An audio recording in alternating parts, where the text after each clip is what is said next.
What's up, y'all? We are back. We are live. It's Tuesday night. I'm ready to have some fun. I hope you are too, because I got a great show lined up for you. All right. So tonight on the list, I got some Trump news, like usual, right? He dominates the news pretty much every day. So we have the anti-Trump protests popping off. Happened a few days ago. A lot of you guys probably heard in like every major city, there was a big anti-Trump protest. But is it really an organic grassroots protest? Or is it some sort of corporatized, bastardized, set up protest where the people who are being funneled there don't even really know exactly why they're there, but they do know they're being paid to be there. So that's why they're there. We'll get to that. What else? We got, the Direwolf. Did you guys hear? Last night, across like several news outlets, the story came out that the previously extinct direwolf is being brought back to life. Yeah, that's the story. And it's not like one fringe news outlet ran with this. No, apparently this is like mainstream news. It's supposed to be a big deal. They want you to know that dire wolves are back, supposedly after being extinct for over 10,000 years. We're going to get into that.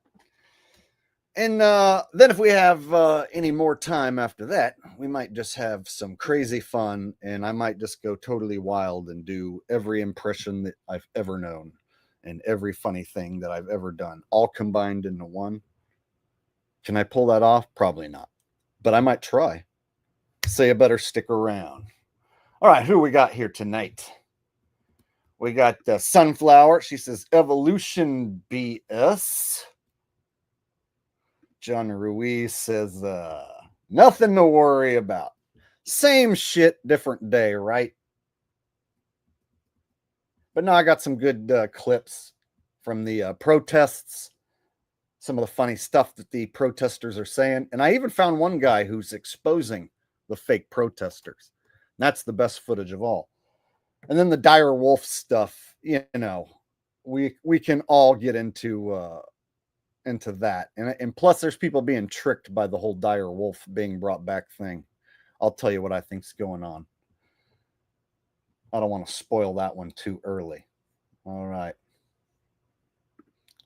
Suzette Ann says, hi, Jake and everyone.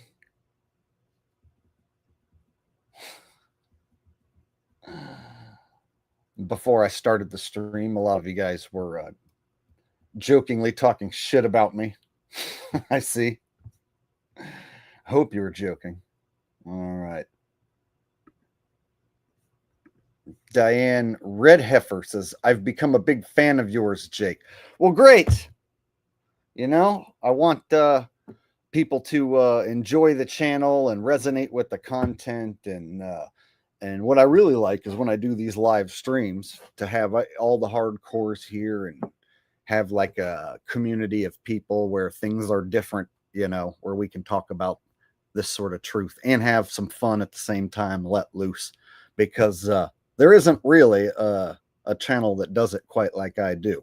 A lot of the other truth channels, a lot of times they're like fear mongering, you know. There's poison coming out of the sky. There's poison in your food. There's poison in your water. Nothing you do can stop it. They're going to get you boogity boogity all the time. And it's like, yeah, I already know that. I don't want to be fear mongered every day. So I try to keep my truth not so fear mongery, if that makes sense.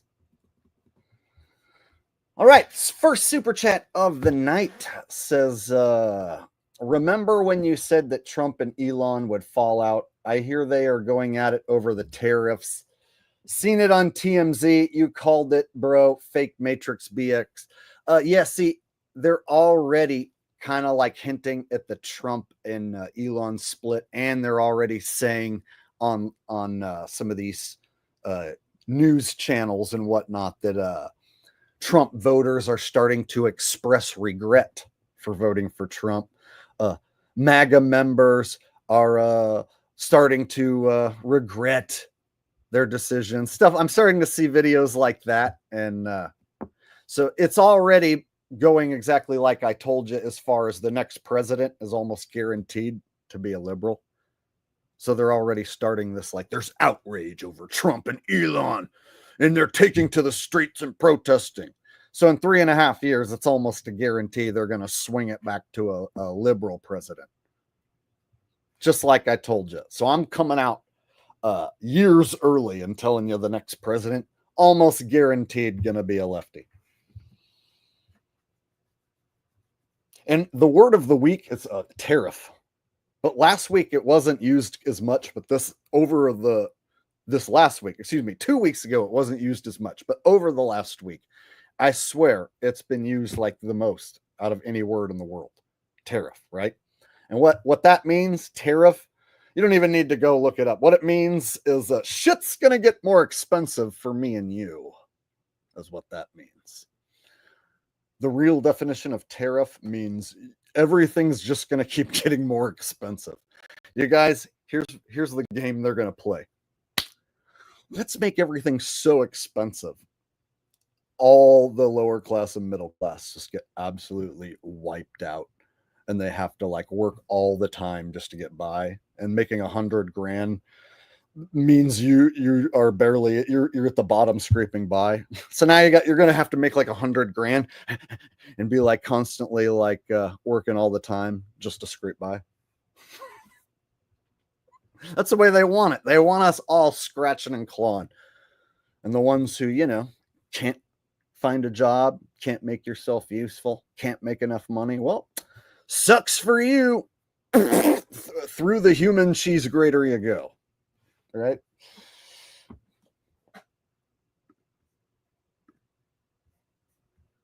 That's not fear mongering. That's just some real shit how I feel.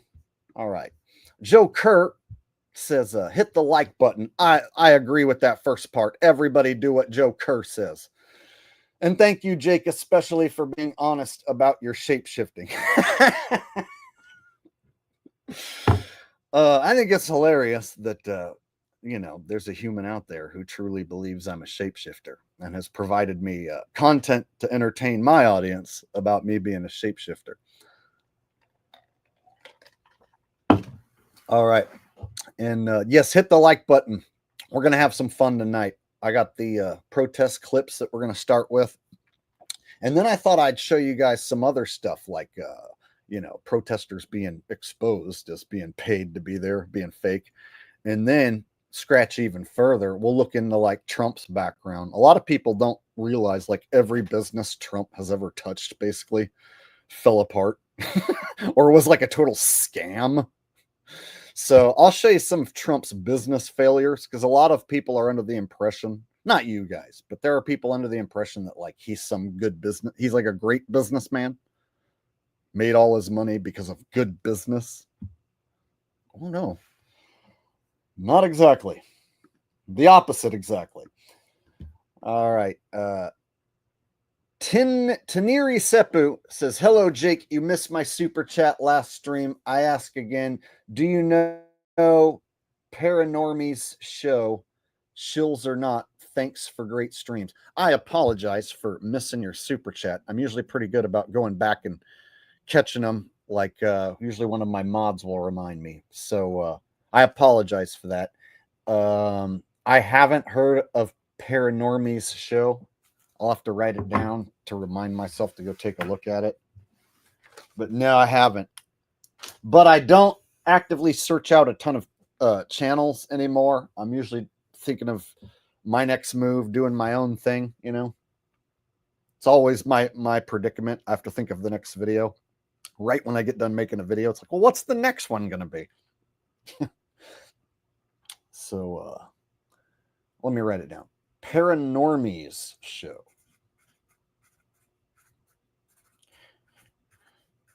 And perhaps if I have time after I get through what I want to cover, maybe I'll just pull it up and we'll look at it tonight. Paranormies show. fact, maybe we'll do that after I get through my 2 subjects, because I can probably get through my 2 subjects in a couple hours, and then maybe in the 3rd hour of the show, I'll look into whatever that is. Paranormy show. All right.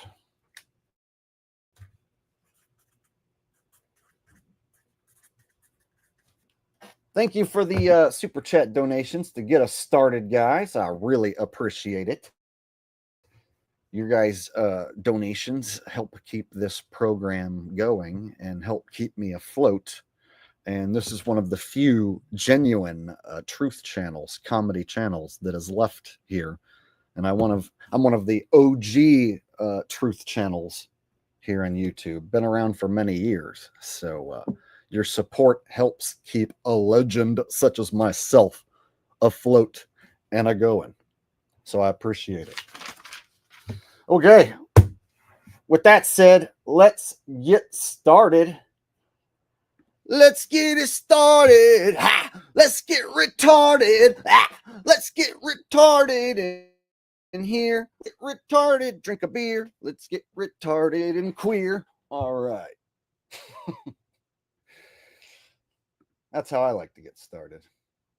And hi to everyone. Hello to everyone if you're just now trickling in. All right, it's party time. From Washington, D.C. to Chicago, West Virginia, Utah, and beyond. Protests in nearly every state. I think America is in terrible distress. We're showing the current administration that we are not happy, and we will not stop. Demonstrators pushing back on the Trump administration's economic policies.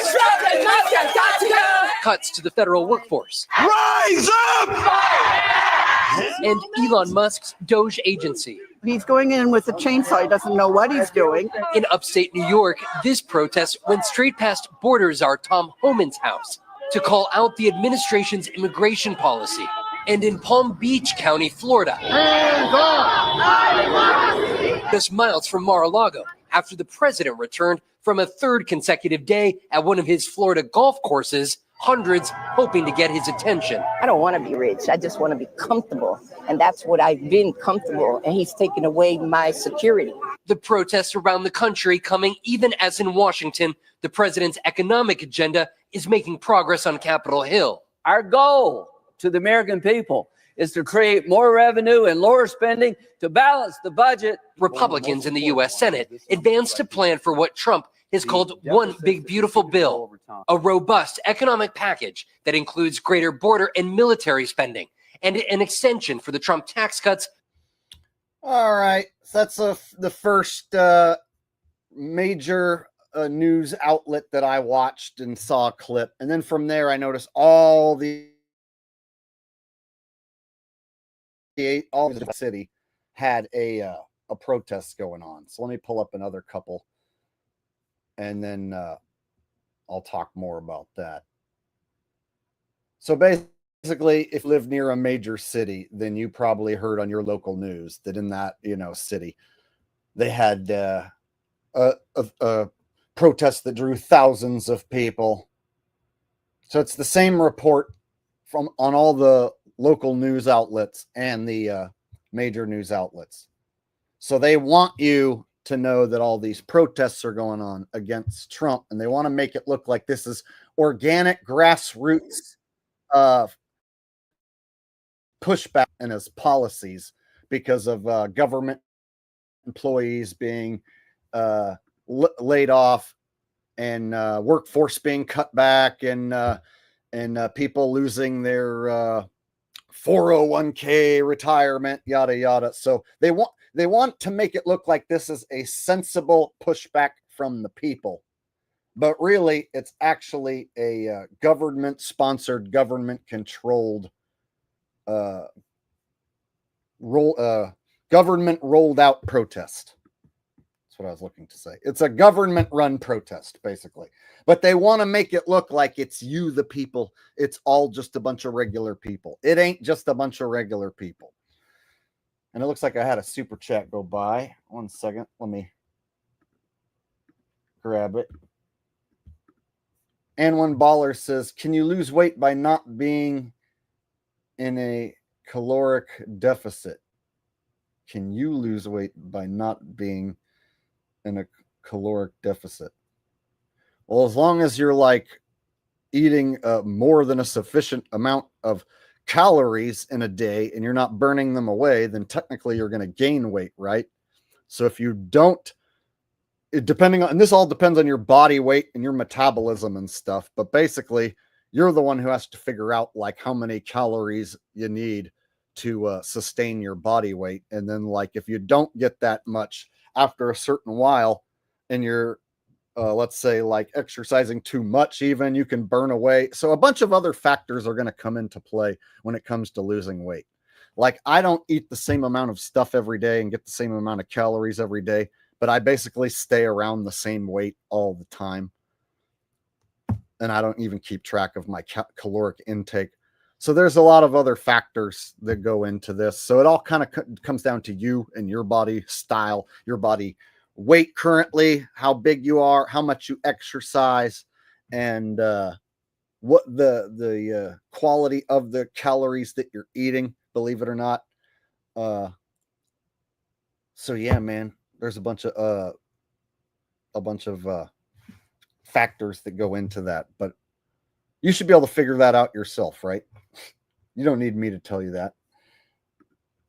But thank you for the donation. I appreciate that, N1 Ballers. All right, let me get back to business here. So check it out. Look at all the people stuffed in here. And they had one of these in every major city. So they want to make you think that this is an organic uprising by the people. And what happens is they do get useful idiots who show up to this and get involved. Real people do get involved. But the ones who put this together and organize this all to happen in every major city on the same day so that it makes national news, yada, yada. Oh, man, the government is definitely behind all this. You better believe the government is the one that sets all this up. Now, the MAGAs and the hardcore Trumpers will say it's because they want Trump out of office and it's because they're against Trump. No, this is just the natural way they keep civil unrest between the people. They keep it split between the people. So, yeah, anyone who's against Trump is going to buy into this most likely and even be more likely to get duped by it and want to be a part of it. Whereas I'm against Trump, but I'm also against the government in general, and I'm smart enough to know the government's behind this. So I ain't going to go waste my time and get involved in this shit because I know Trump's going to be president at least for another 3.5 years, unless he's ass in the nation, if you catch my drift. So if he gets whacked or fake whacked, right, that would be the only way. Trump's not going to finish out his presidency. So why would you go waste your time, marching with a sign, yada, yada. Dude's going to leave office for another 3.5 years. All right. Oh, I got the sound off.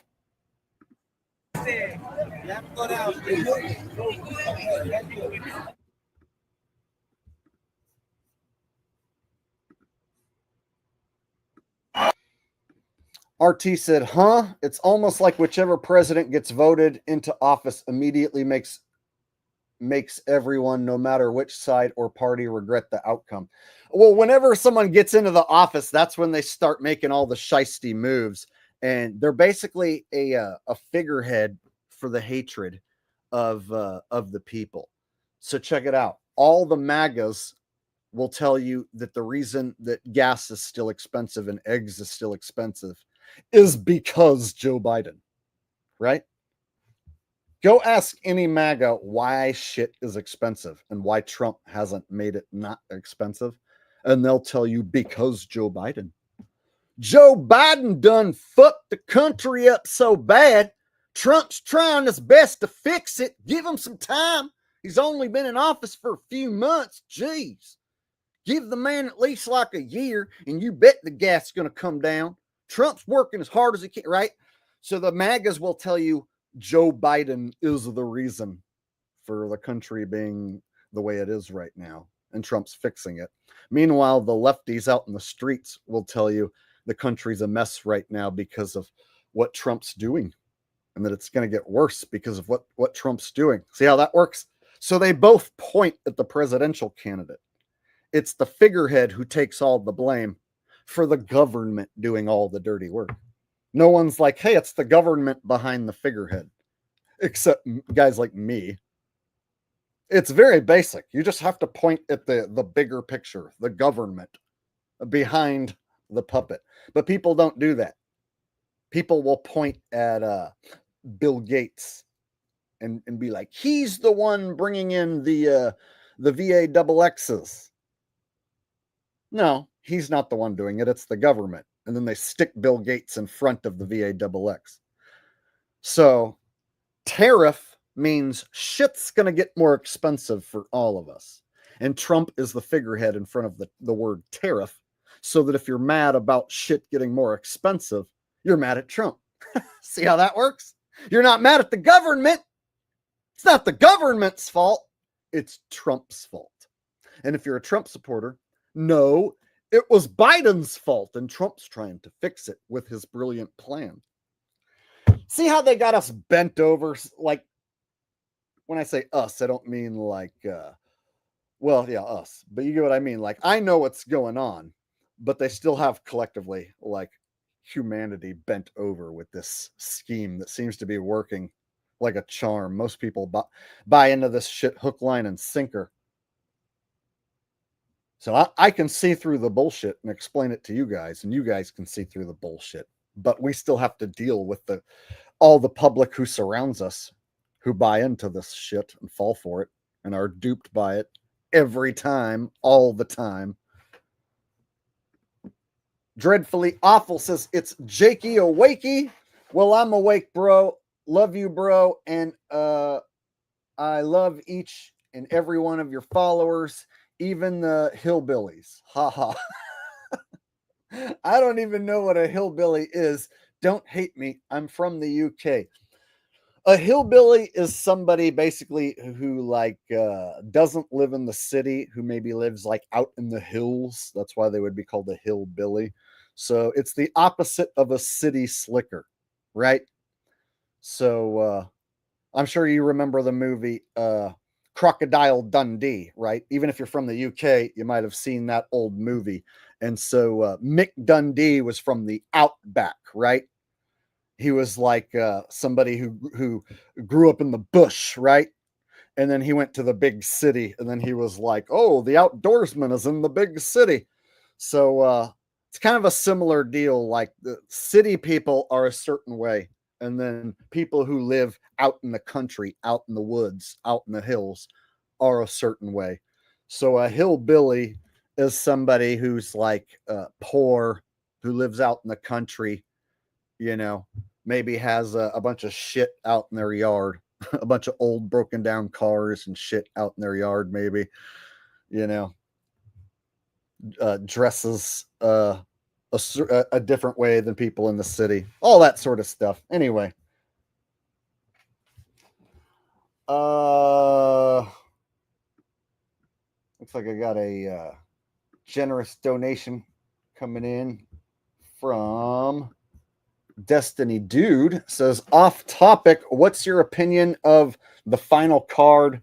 What we hear about the fake alien invasion? Can that be pulled off, and how scary will it be to the NPC? Well, their technology just keeps getting better and better, and I don't think they can do it with just like, you know, a little bit of a hologram show in the sky. They're going to need to like have a bunch of ducks lined up. They're going to need to pull off something massive, you know. But, you know, sheep are getting more dumbed down year after year. So I think they're going to continue the process of dumbing us all down.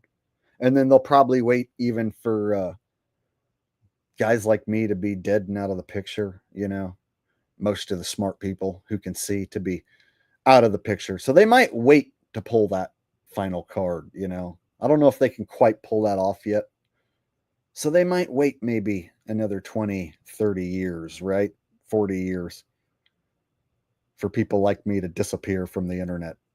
And by then, maybe they can have scrubbed the internet clean of guys like me, whatever.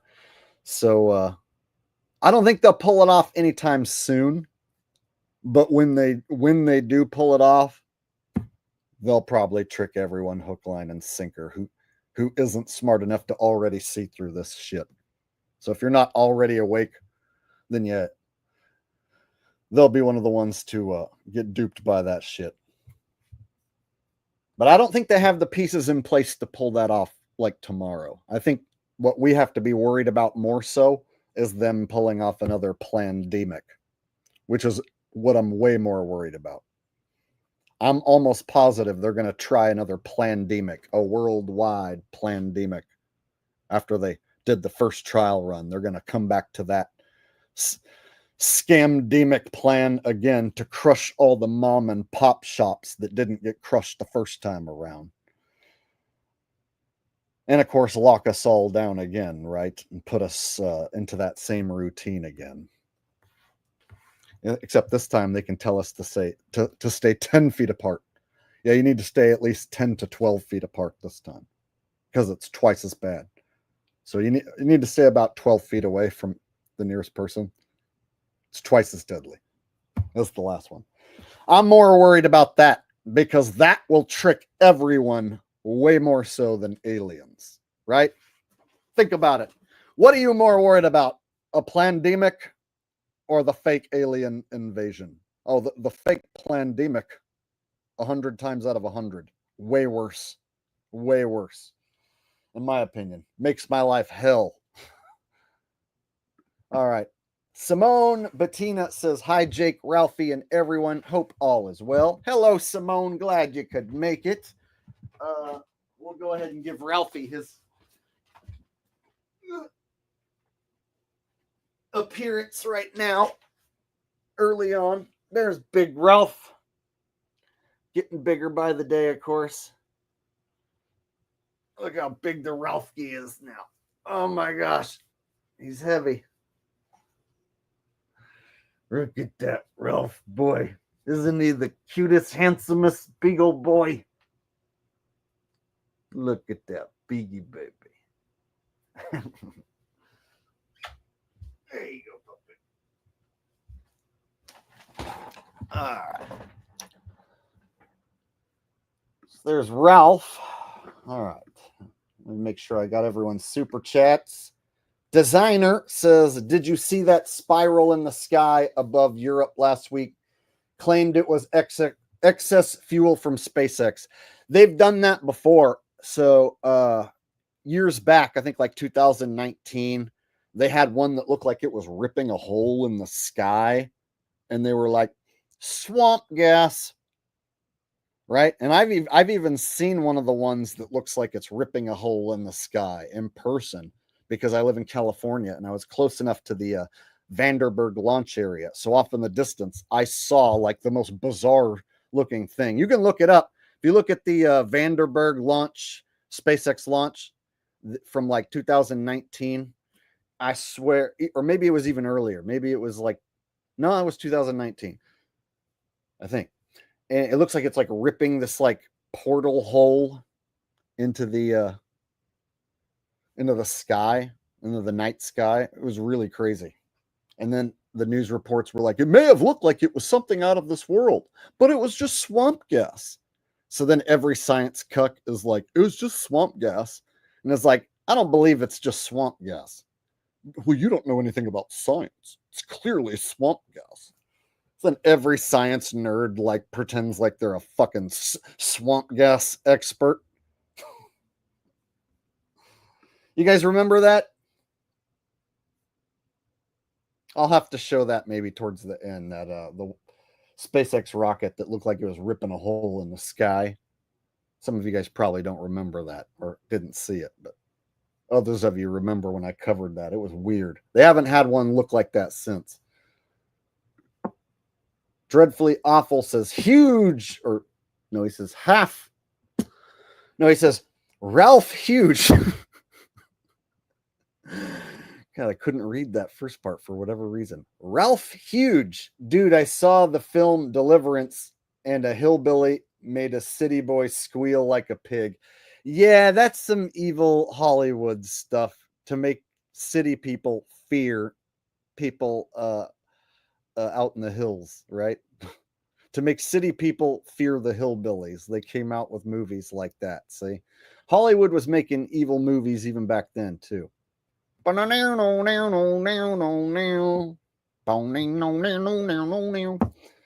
Right, giving people nightmares about like hillbillies wanting to make them squeal like a pig. All right, let's get back on track. We were talking about these anti-Trump protests, and then all this a slew of super chats came in, and I got a bit off course. So here we go again. It's time to fight. Our people are united. It's time to fight.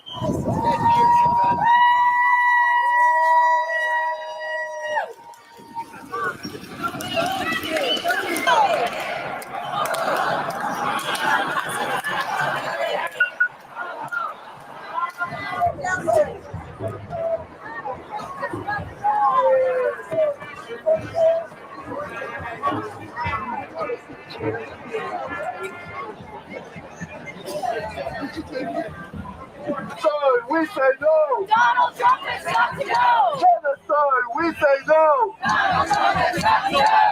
Ethnic we say no. We gotta get down. Ethnic cleansing, we say no. All right, so some of the signs are like sensible, like stuff you'd agree with, you know, like I didn't elect Elon as president, you know, stuff like that, where it'd be like, yeah, you know, nobody elected Elon. Why the hell does Elon have any power to do anything at a political level, right? Even in kayfabe politics, right? Even though I totally don't believe in politics, but in kayfabe, like why would Elon have any power? Just because he's Trump's friend, right? So like some of the signs make sense, but then there's other signs that are stupid, you know, like hands off science and you know, like people don't even understand like a lot of the shit that they're doing is just like fucking fake. You know what I mean? Launch all billionaires into space. Yeah, well, so it's like space is fake, so it's like your sign is stupid. So some of the signs, like, you know what I mean? It's like it's there to draw in your common everyday person. So they have all these different slogans to draw in like all walks of people who might be unhappy with Trump right now. All right. Shota Seb says, Jake, remember John B. Wells, miss old days and videos like Flat Earth Asshole versus Shills. My favorite videos are shill busting videos, always hilarious. Yeah, I did a 3-part series, Flat Earth Asshole versus John B. Wells, and I spanked his ass 3 times in a row. And the second video, he copyright struck it, and then I fought it. It was the first time I had to fight a copyright strike that I like for a video that I reviewed, right? Because it involved some of his clips. And so when I found out that like how fair use works and that like I have every right to play a clip of him and then give my own opinion, right, in a video, and that's my content. So if I review his work in a video, he can't just come along and copyright strike it because it's fair use. And so that was the first time I got to use fair use against someone and get a copyright strike overturned. Like an unfair copyright strike that somebody tried to maliciously get my work taken down. That was the first time I fought one and won. And so, yeah, John B. Wells, he's a real piece of shit.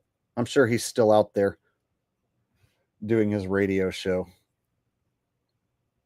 But yeah, the Flat Earth Asshole versus series was it was a big series. A lot of people watched those videos. They got a lot of views. But then over time, stuff changes, you know, like putting Flat Earth in the title started to like kill the draw of any video. So now they have an algorithm that if you put Flat Earth in the title, it can figure out whether you're pro Flat Earth or anti Flat Earth. If you're anti Flat Earth, it will promote your video in search results. But if you're pro Flat Earth, it'll bury your video and hardly anyone will see it. And then Simon Dan will come along 2 weeks later and then make a video of you and make fun of you. And then you'll get a bunch of bots coming over and calling you retarded. So it ain't the same no more. So I wish I could crank out an old Flat Earth Asshole versus, Simon Dan part 4 video and get, 50,000, 100,000 views like I used to back in the day. But it don't work like that anymore. They have like a cap set on my videos. They have me shadow banned. Sucks. And they have the topic of Flat Earth totally shadow banned if you're putting out a pro Flat Earth video. All right.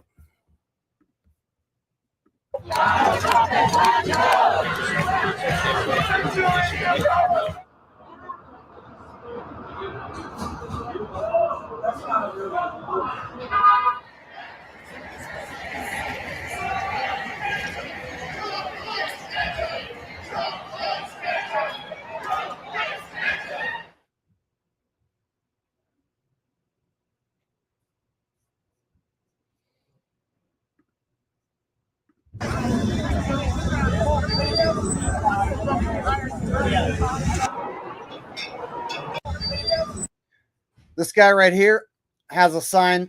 It's a little bit cut off, but you can tell it says not a paid protester. So there's a few signs in these news clips where I've seen people have a sign that says not a paid protester. Who sits around and writes a sign that says not a paid protester? Out of all the things that you could say if you're going to go to a protest, out of all the things inside that you're feeling, not a paid protester.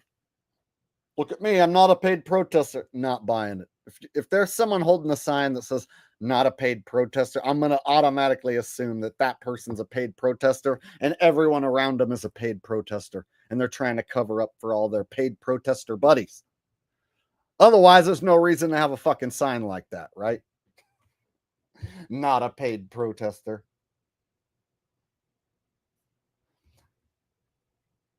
That's not the only one I saw like that. And you can tell, like, he's got a mask on and he's got glasses on. So you can't even tell really who it is. It's almost like perfect disguise for these not a paid protesters.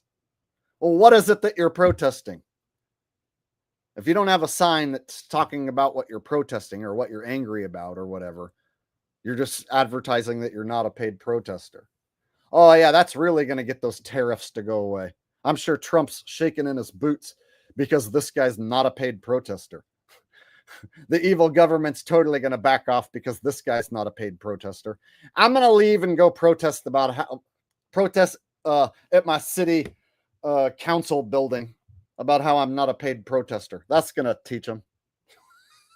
Come on, man.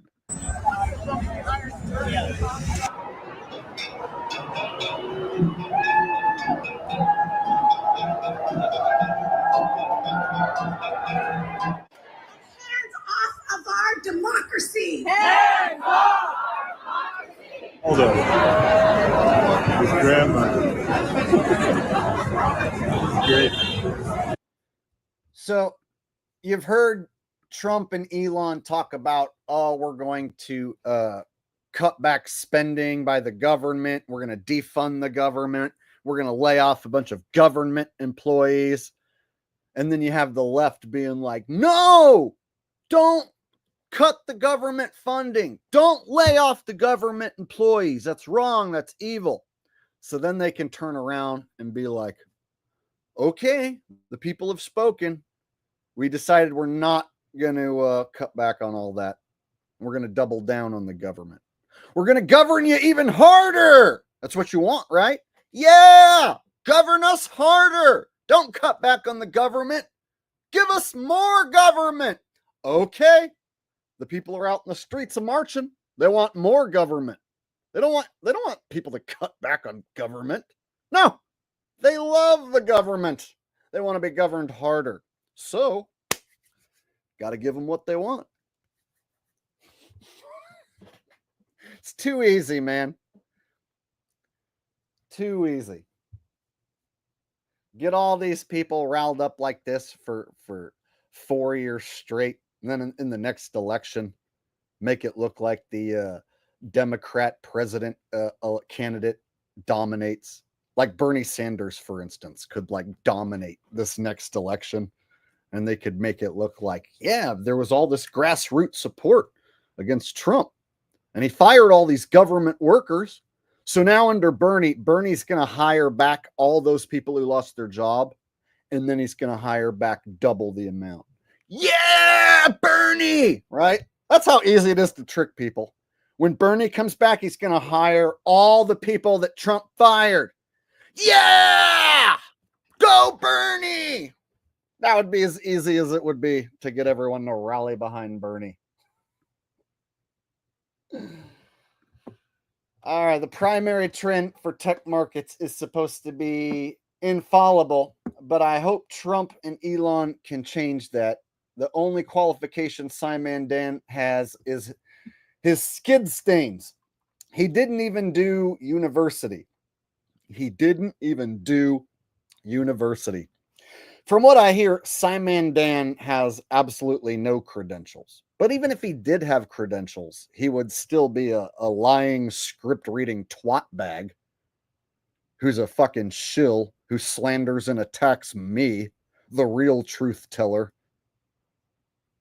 The fact that he gets corporate sponsorship to attack me, and there's a script written and handed to him, which involves attacking me, a guy who tells the truth, just goes to show you there's some evil shit going down in the world. And then after he makes one of his videos, then I get 500 little bot trolls who get to come over and call me whatever they want. And if I respond to them by insulting them back, YouTube will tell me that my comments violate their standards and that they'll have to restrict my commenting for 24 hours if I continue to do that. Meanwhile, like it's 500 comments in a row, just saying whatever they want about me, using every insult in the book, every cuss word that they want. But if I say anything back, then I'm the one violating standards on my own channel's comment section. That's why I've learned not to play the game anymore. Just delete the comment, not even think about it. All right. That's a dude who I'd love to slap around, Simon Dan. There's a few dudes out there who I'd love to sock right in their stupid face. Simon Dan would be one of them. Along with Dave Weiss, Jaronism. Let's see. The Little Bud, US Yacht 27, says, when are we going to get the fully produced studio cut of Land on the Moon? I can already do hear a low-end reggae bass line. Great song. So you're not the only one to request that I do a pro version of Land on the Moon. The problem is, like, I don't have enough lyrics to make it like a full song. So it would be short. And so I would have to like come up with more. And so it's been such a long time since that went down. I figured the popularity for the Land on the Moon song, might taper off. And so just when I think nobody cares about it anymore, then somebody will bring it up and pay me to sing it again. So I guess I should at some point, but it's been on the list of things to do, that I buy recording equipment and record myself, because I haven't recorded any new music in years. So that's been on my list, but it's just been one of those things that I just haven't done. So there's several things that I need to do, including like buy all new equipment, like new camera, microphone, recording equipment, yada, yada, yada. And I just dragged my feet. And so it's on the list. So maybe one of these years I'll get around to doing it. But since I don't have a polished version on hand right now, what I will do is quickly sing the a cappella version just for you. Land on the moon, we land on the moon, land on the moon, we land on the moon, take it over, go to the moon, and then you know that we come back soon. We rove to the left, we rove to the right, and beach you know that we rove all night, we land on the moon, we land on the moon, Land on the moon, we land on the moon. Land on the moon, we land on the moon. And yes, my friend, we will come back soon. Said take it over, we go to the moon. Yes, you know that we come back soon. Gonna rove up top, rove down low. We rove so much we got no place to go. We land on the moon, we land on the moon. Land on the moon, we land on the moon. Land on the moon, we land on the moon. Yes, my friend, we'll come back soon. We take it over, we rove to the moon. Yes, you know we're gonna come back soon. Rove up atop, rove down low. We rove inside with our mom's dildo. We land on the moon, we land on the moon. Land on the moon, we land on the moon. Rove, rove, rove. Everybody say rove, rove, rove, rover, rove, rove, rove. Oh, come on, my friend. Rove, rove, rove, rover, rove, rove, rove, rove, rove, rove, rove, rove, rove, rover, rove, rove, rove, rove, rove, rove, rove, rove, rover, rover. All right, there you go. Just for you. The live versions that I make up on the spot might even be better than a fully produced studio version, because the studio version will go the same way every time. Whereas my made up live versions, they're different every time. Never know exactly what you're going to get. Like that time I said, I included your mom's dildo. I don't usually include your mom's dildo in the song, but I did that time. All right. Did I say a big black dildo or your mom's dildo? Or did I say your mom's big black dildo? Who cares? All right.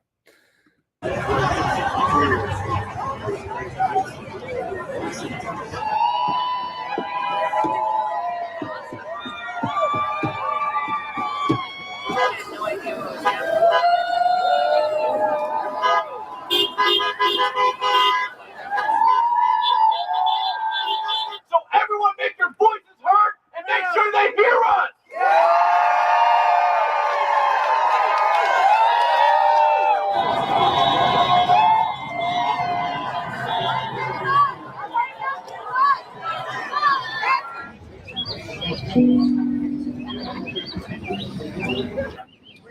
We shall overcome. All right. Looks like quite a fun time marching around, wasting time, right? Now, the question is, are all them people really legit, or were some of them, maybe most of them, paid to be there?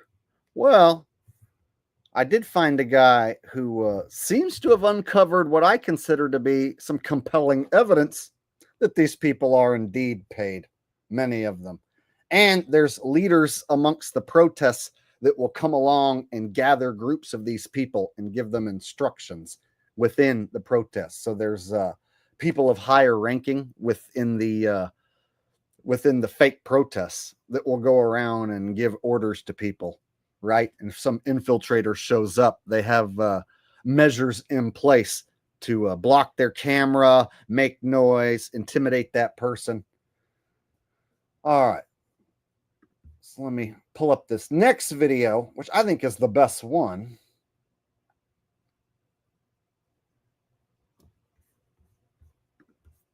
You guys tell me what you think. All right.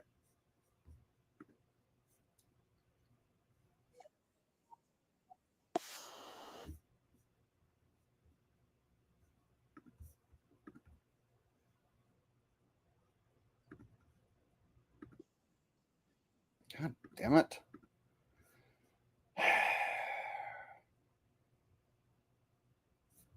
Okay.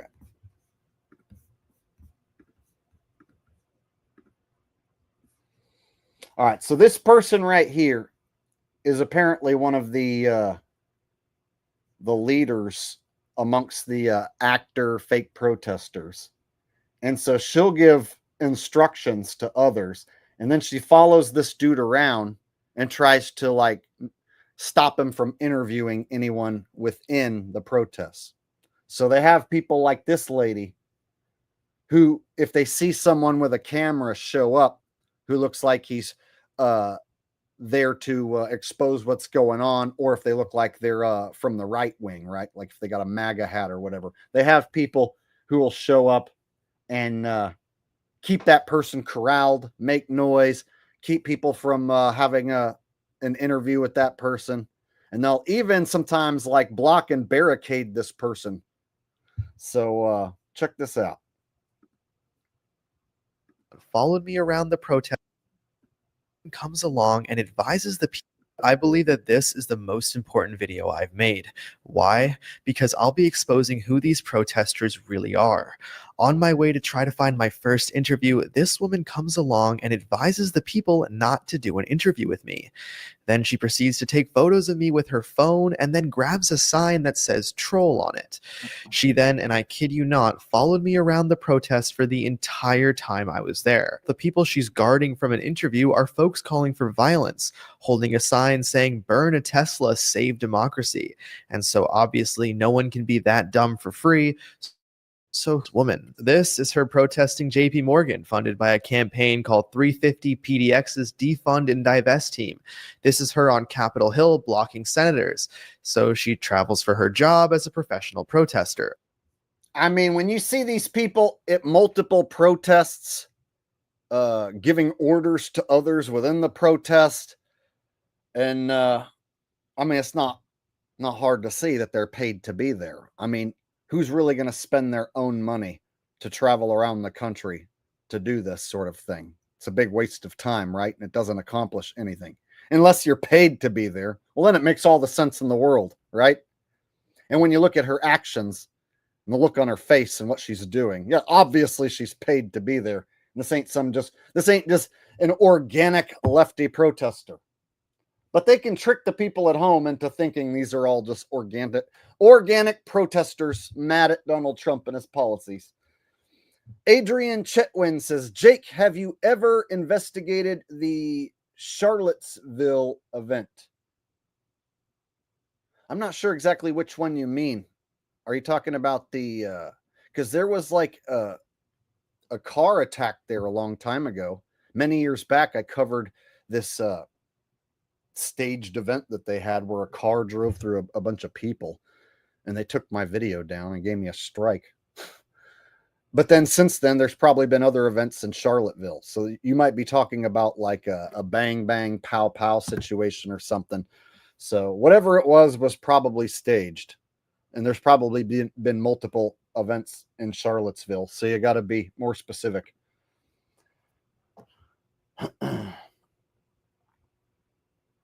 In almost every big city, they've done a major psyop now. Some more than others. Like Las Vegas, they run psychological operations more so than other big cities. Los Angeles, New York City, Seattle. Those are going to be at the forefront of places to run psychological operations. But, they run them in small towns too. They have all the resources to run operations wherever they want. Create whatever story they want. Kevin Arnold from the Wonder Years, not really, says mostly peaceful demonstration.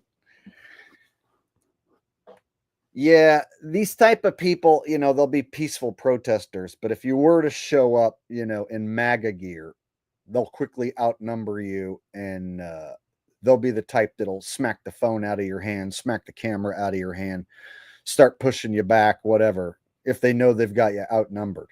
But one-on-one, they wouldn't dare mess with you. One-on-one, all of these people are sissies. But when you get them in a big group, they start acting tough. Dreadfully Awful says, I don't know if this is too much, bro, but can you do an impression of a Japanese version of Trump spanking a Chinese Elon's butt for smoking weed on Joe Rogan podcast? My kid's half Asian, you so funny. Wow, that is a very specific request. Let me try and process all this. Holy crap, a Japanese version of Trump? God, spanking how am I going to differentiate a Japanese and a Chinese? When I make fun of any Anese people, when I make fun of any Asian people, I just say ching chong Schling Schlong Bing Bong, right? Oh, ching chong ding dong, ding, ming mong, bing dong, right? I do typical like ching chong ding dong voice. So there's no way to differentiate whether it's Chinese or Japanese. So you want me to do a Japanese Trump? How am I even supposed to do this, bro? Spanking a Chinese Elon's butt. God, you're making it too specific.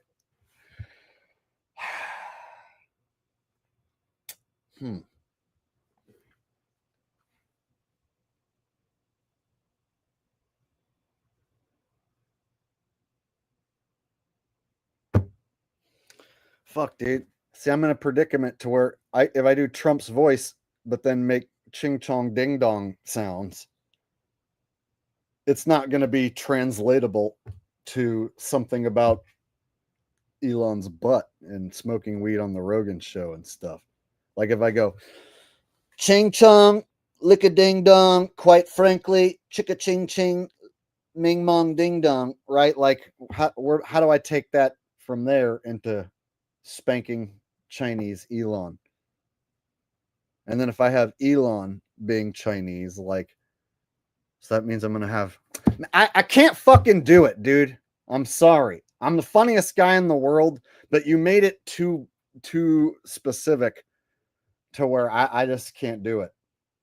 And I feel bad that I can't do it, but I don't know what to do besides going like, ching chong, quite frankly, licka ding dong, me Chinese, me play joke, me go pee-pee in your Coke. It's quite incredible when I do this Chinese impression. Excuse me, Japanese. I don't know. I don't know what to do, man. It's just too stupid.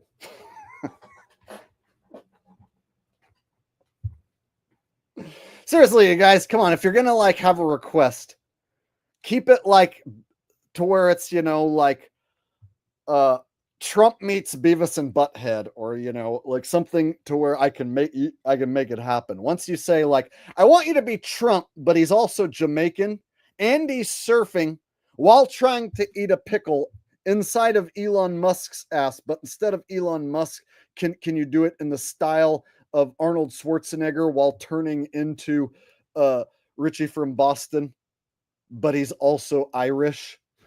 It's like, what? No, I can't. That's too many things.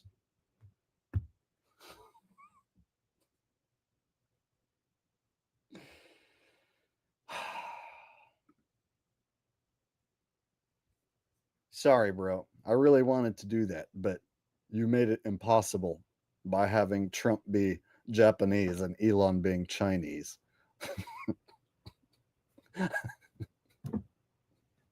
You messed it up.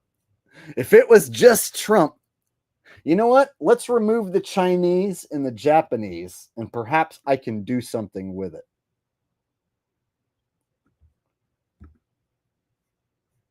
I think if I remove Japanese and Chinese, I could do an impression of Trump spanking Elon for smoking weed on the Joe Rogan podcast. I just have to, I can't do it while saying ching chong ding dong. Okay.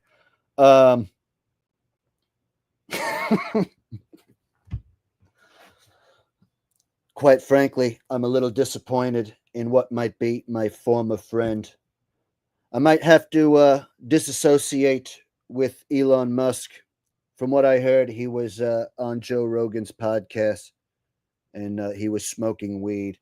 And I don't necessarily disagree with people who enjoy cannabis, but if you're going to be representing this great country, if you're going to be at the tippity top of this wonderful pyramid, then you're not able to get high in front of the world and be such a stoner. All right, where are your morals? There's children who watch. They're seeing you smoke weed. You're creating a new generation of stoners who are going to be lazy. So I'm so disappointed in Elon Musk for what he did on Joe Rogan's show, smoking all that marijuana. I'm going to spank his ass right here in front of everybody. And then I'm going to fire Elon Musk. Elon, get your ass over here and bend over. Don't make me chase you. I'm going to spank you in front of the entire world right now. And then I'm going to fire you. If you do, then, of course, that would be the end of democracy, as we know. And it really is quite terrible that people are destroy my Tesla dealerships, because all I've ever wanted to do was shut the hell up and get over here and bend over. I'm going to spank you right now. Nobody wants to hear about your stupid Tesla cars that fall apart. I feel really bad for endorsing and promoting your Cybertrucks. I thought I was getting a quality product, but then the damn thing fell apart. I didn't realize that you used the wrong glue. I wish I would have known that before I bought one and promoted it. One of my assistants was driving around in that Cybertruck, and it started to fall apart while it was driving down the road. I rescind my promotion, my endorsement of Tesla, and I'm going to spank Elon Musk's ass right here in front of everybody. Let this be a lesson to all. That actually feels quite good. Can I have another? Oh, may I have another? Oh, more orange jab daddy. Oh. All right, there you go. I found a way to make it happen. I just couldn't do the Chinese and Japanese, because then I would be too busy going, oh, ching chong ding dong, bing bong ching chong, and it wouldn't have worked. There. Whew. I had to work for that, didn't I? I had to work to make that one happen. Okay, Nathaniel Arias says, do Russian Trump with Chinese Biden on the beach with French Rogan. I don't like when you guys come up with ideas that are too hard for me to do, because I'm supposed to be like the best comedic genius in the world, you know, who can do this sort of stuff. But you're making it too hard on me. You're exposing my weakness. A Russian Trump. Chinese Biden. French Rogan. So I would have to do the same thing and remove the Russian part, the Chinese part, and the French part, because that's going to really screw everything up. And I would just have to have Trump and Biden on a beach. How the hell would I even do this? God. See, because I don't speak any of these languages. All I do is just make up words that sound like that language. So it would be really strange for me to try and do Russian Trump. Hugen Flagen Shishushka Snagen Ususaduskas Hagdusdus Hajizakaduska this Hosisa is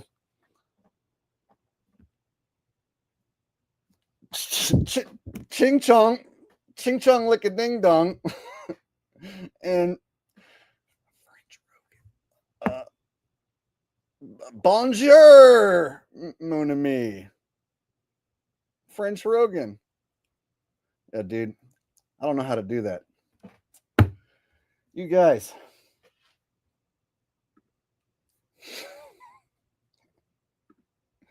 Why you gotta make it so hard?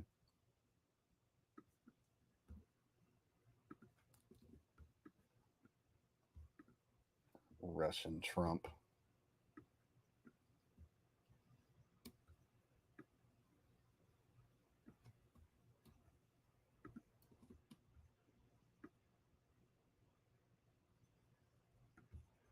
Okay, looks like I'm going to miss some super chats if I don't keep up. Said, did you see the spiral in the... Oh, wait.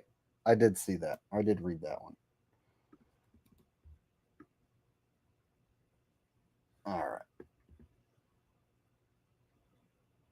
Oh, Simone says, I think you missed Angela's super chat. Okay. Let me go back and try and find that.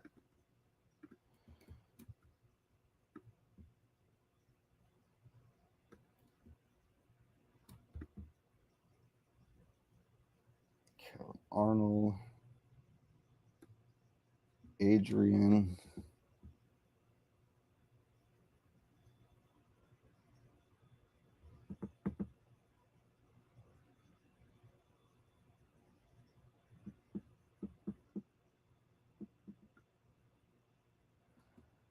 Must have been a while ago.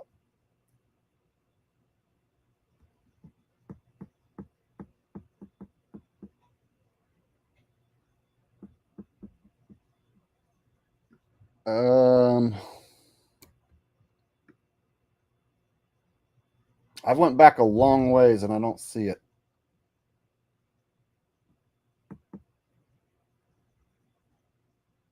Oh, He Who Limps Martin said, "Love you, a-hole." So I did miss that one. Okay, so maybe I did miss some super chats a long time ago. My bad, He Who Limps Martin. Simone, Destiny.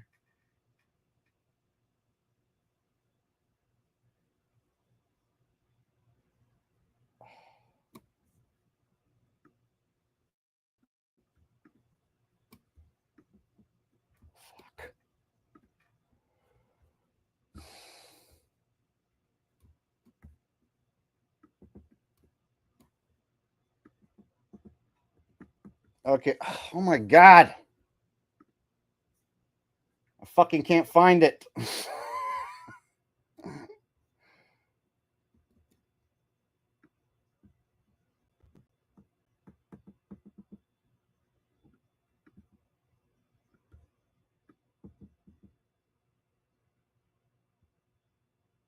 Okay, I went back way far, so I don't know what it was or who it was that I missed.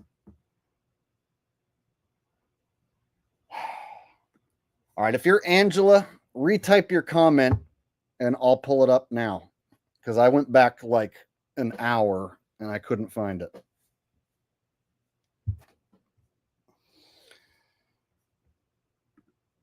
All right.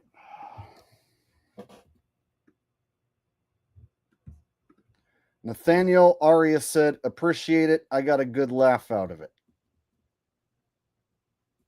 Yeah, see, if you tell me to make a person a different nationality than they are, then it messes up how I'm going to do the impression. You know what I mean?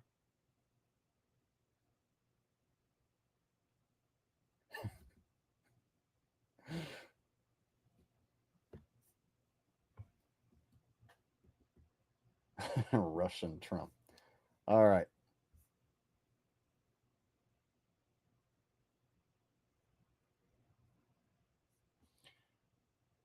So Simone says I missed someone's super chat, but I went back like an hour and I didn't find it. So whoever it is, just tell me it again and I'll pull it up. Adrian Chetwin said, "Why can't Jake see my paid for comments?" Oh, I see this one. Was there another one that I missed? Off the subject, but can we start a GoFundMe for Ralphie a matching hat? Keeping it on his head would be the problem. Because if you put it on his head, he'll immediately stick his paw up there and want to knock it off, and then he'll want to chew on it and tear it up. I know how Ralphie is. He's a puppy, and he wants to chew stuff up and tear stuff up. So trying to keep it on his head for longer than 1 second would be the issue.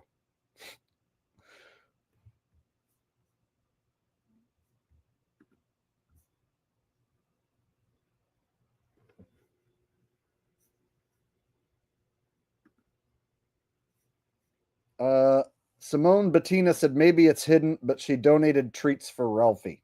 If it's someone named Angela Baby Carson, who hangs out over there with like Notch in his chat and used to be a mod for Jiren, then that person I did hide. So if it's Angela Baby Carson, then the super chat is hidden.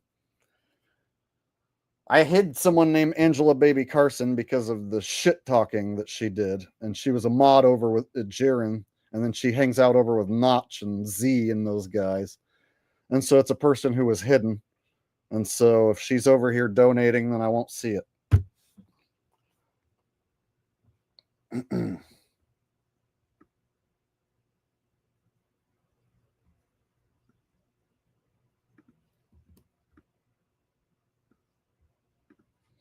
Dreadfully Awful says, haha, I couldn't stop laughing.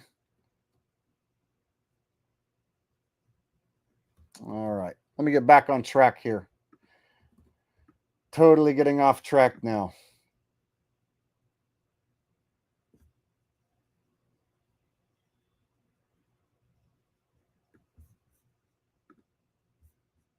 And thank you, Simone, for the multiple super chats tonight. It's very generous of you, and I really appreciate it. Okay, back to the paid protesters. So, getting back on track here, we were pointing out that there's paid protesters, and you can tell the difference. Some of them are even in positions of like a leadership role where they give orders to the other paid protesters and tell them what to do. And this is her participating in an If Not Now, a progressive Jewish organization supporting Ilhan Omar. Yet this is her on a website for a Lutheran church. Could it be that she's pretending to be Jewish? Yes, just like the people who occupied Trump Tower pretended to be Jewish. These people are being paid, and I'm going to continue to expose that throughout the video. Welcome back. Whoa, did he say pretending to be Jewish? Now, a progressive Jewish organization supporting Ilhan Omar. Yet this is her on a website for a Lutheran church. Could it be that she's pretending to be Jewish? Yes, just like the people who occupied Trump Tower pretended to be Jewish. Interesting. People pretend to be Jewish. These people are being paid, and I'm going to continue to expose that throughout the video. Welcome back to the Nate Friedman Show. I'm just asking a question about like what people are doing out here. Huh? Consider him like right wing, like anti everything we're doing. Oh, So you have to interview you. You're anti everything? No, I'm asking a question about what you guys are doing here. What are we doing here? Yeah. So she has her script, and not a very creative one at that either, with quote, he's anti everything we're doing. But they all have a script. Look at the person leading this protest, literally reading the lines that were typed up for her. It's not just this Tesla protest either, but every other one has someone reading from a script. Now, I promise you that whoever is feeding these lines is shorting Tesla stock. Now, the guy I was interviewing said that he was here for his civic duty, and then said this. Will it directly affect policy? Yeah. Probably not. Okay. It's a sort of, it's a soft, indirect sort of thing. So you're hoping that it pressures them to doing something? No.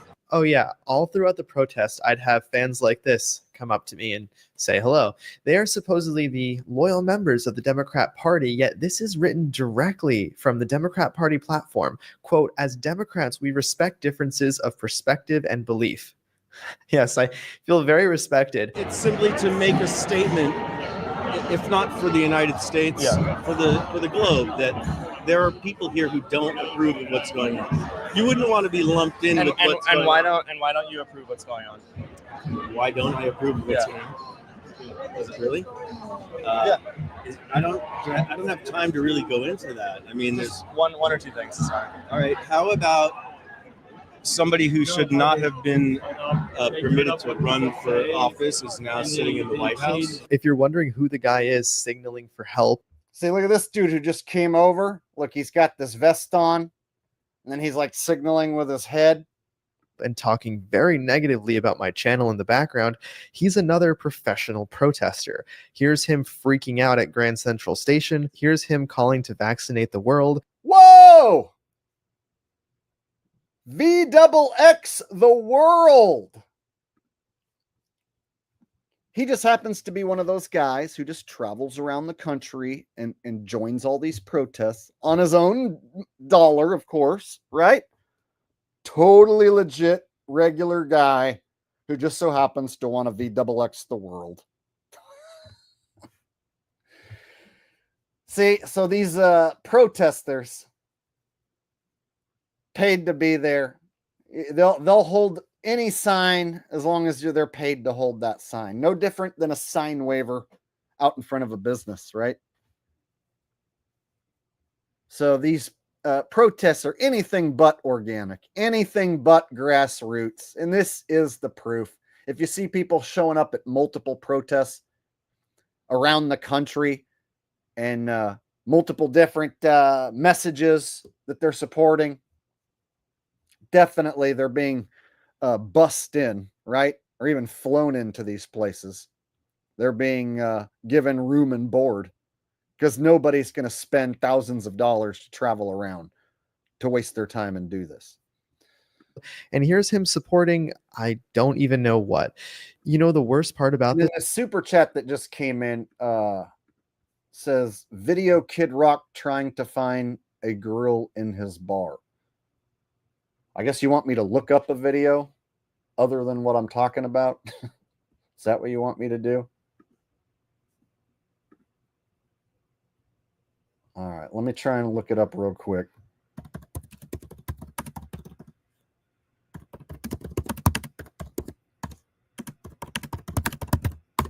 I guess that's what you're wanting me to do, is look up some video.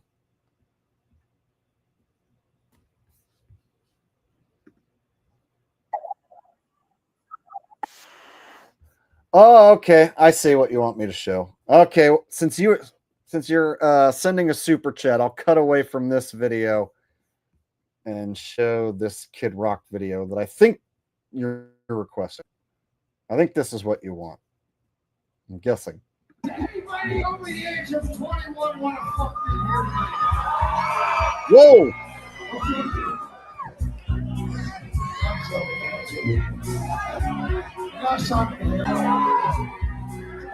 Does anybody over the age of 21 want to fucking hear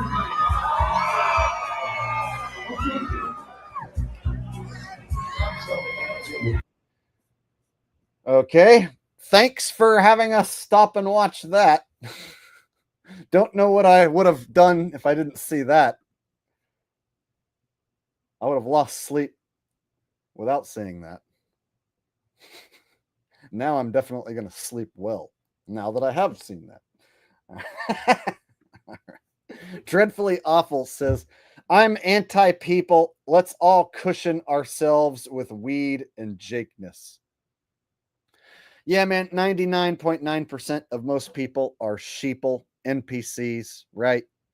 So you may as well cushion yourself with a little bit of weed and Jakeness. I mean, what else you got to do on a Tuesday night? All right, got another super chat coming in from Ryler05. Says, the wolves are back, baby. Hail Fenrir. Hail Fenrir. That part I don't get. But the direwolves coming back from extinction, that's the next subject. In fact, we're going to move on to that pretty quick here when I finish up with the Trump stuff. So direwolves is coming up later on in the program. I got a little bit more Trump stuff to get through. But yeah, I was definitely going to go over the direwolf stuff. All right, let me get back to this these fake protesters, because this is important stuff.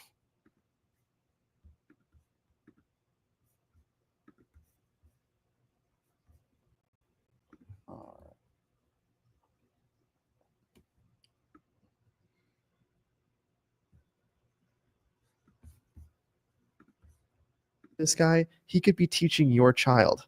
That's right. He's a professor of health sciences at Touro University in New York. So you've been injured in a recent car accident and you want to get a major check like this right here. Here's what you're going to do.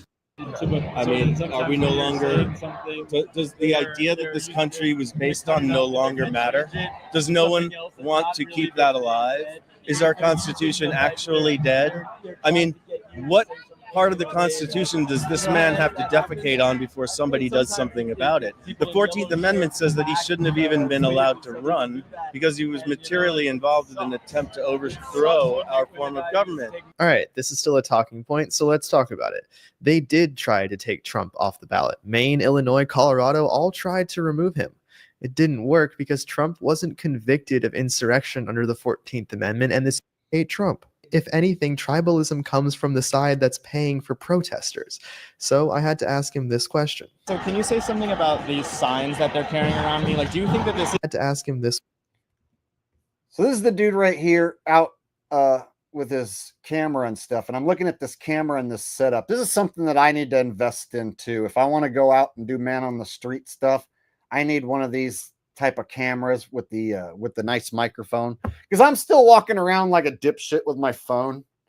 So this is another thing I need to invest in, right? Is like one of these cameras with one of these little wireless mics that syncs up to it. And then I could go out on the street and do stuff like this too. I'd probably get a lot of views, maybe some monster view counts if I went out and did stuff like this. The only thing I don't like about doing stuff like this is it's risky. And you can get yourself into some predicaments. And my mouth has got me into trouble in the past. And so the only thing I worry about if I go out and do something like this is me getting ganged up on by multiple people at once, and then the police showing up, and then all of them pointing at me as the troublemaker, and then me getting arrested. Like, I don't want to get beat up by multiple people and arrested. And the chance that happens goes up significantly if I go out into public around these type of people with a camera. Tribalism comes from the side that's paying for protesters. So I had to ask him this question. So can you say something about these signs that they're carrying around me? Like, do you think that this is an effective thing to do? Like, do you think that this is a good thing to do? No, I don't. No, and you know what I think is really stupid? Use of the term Nazi. I mean, come on. Talk about fucking stupid messaging. Let's use the term Nazi. Like, that's not specific. Of course it's fucking specific. It's so easy to cut that down.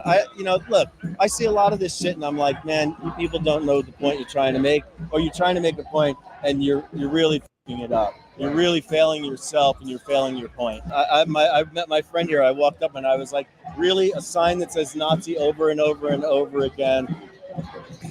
That right there is the look of a 21% approval rating for Democrats. Even the people showing up to their protests don't approve of the messaging. I don't mind.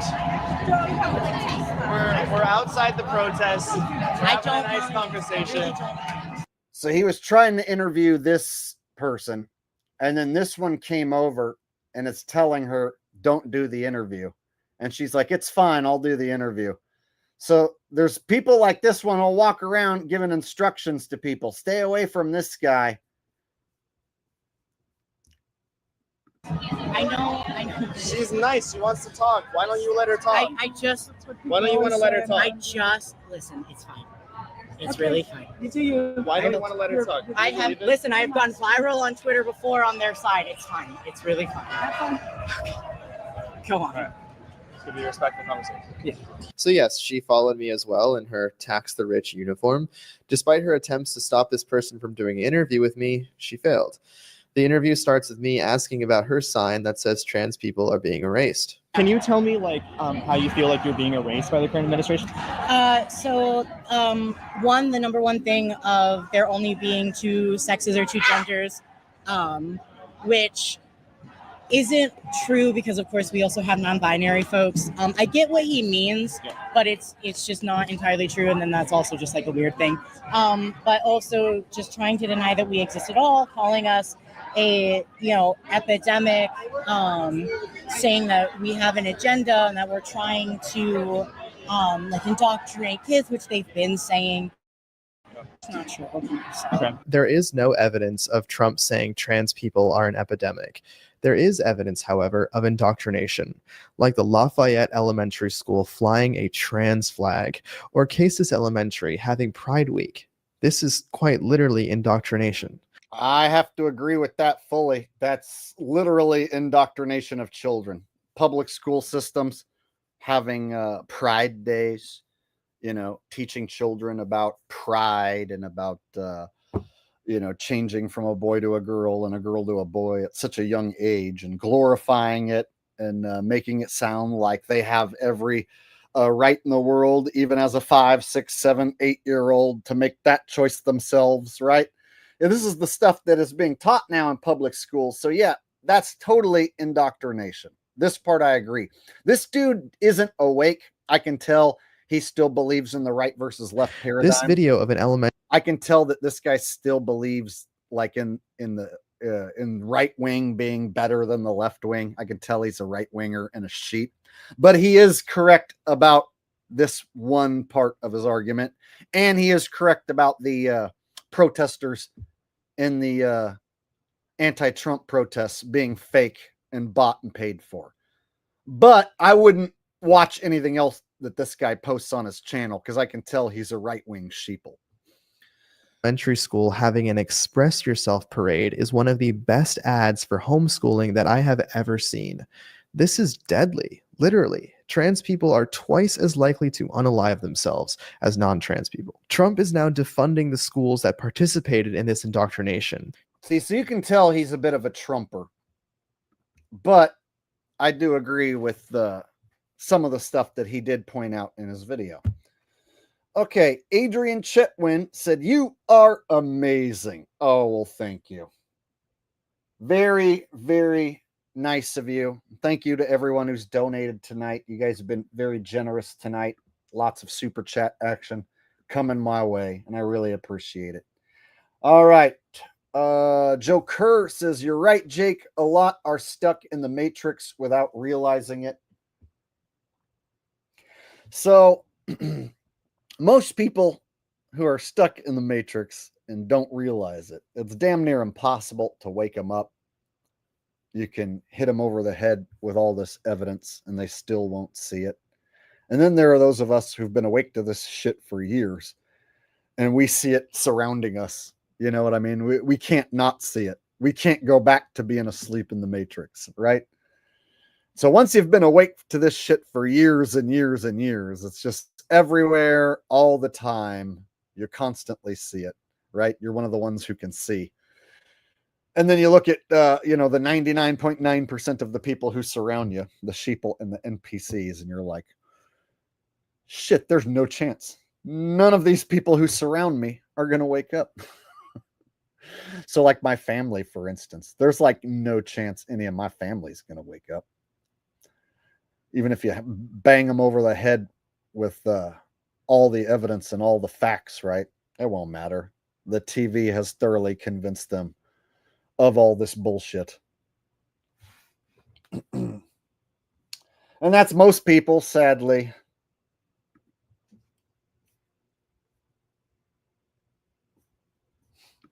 Can I please start doing football picks again next season? I might do like membership only football picks. So that way, like the people who want it have to pay like $5 a month or something. I won't charge a bunch, but I feel like the people who want it, I'm going to make them pay for it. And then if I have a bad week, it's going to be like a members only video to where I don't have to eat shit from 20, 30,000 people talking smack. It'll be the members only who can get angry. I don't know. I'll think about it. I haven't made up my mind whether I want to do picks or not. I know there's money to be made if I do picks, but then the minute I have a bad week, I don't want to do picks anymore. So it might be like, yeah, I'm going to do picks. And then week 1, I have a bad week like last season. And then I might go, never mind. Fuck doing the picks. I'm not doing it. So I might try doing it until I have a bad week.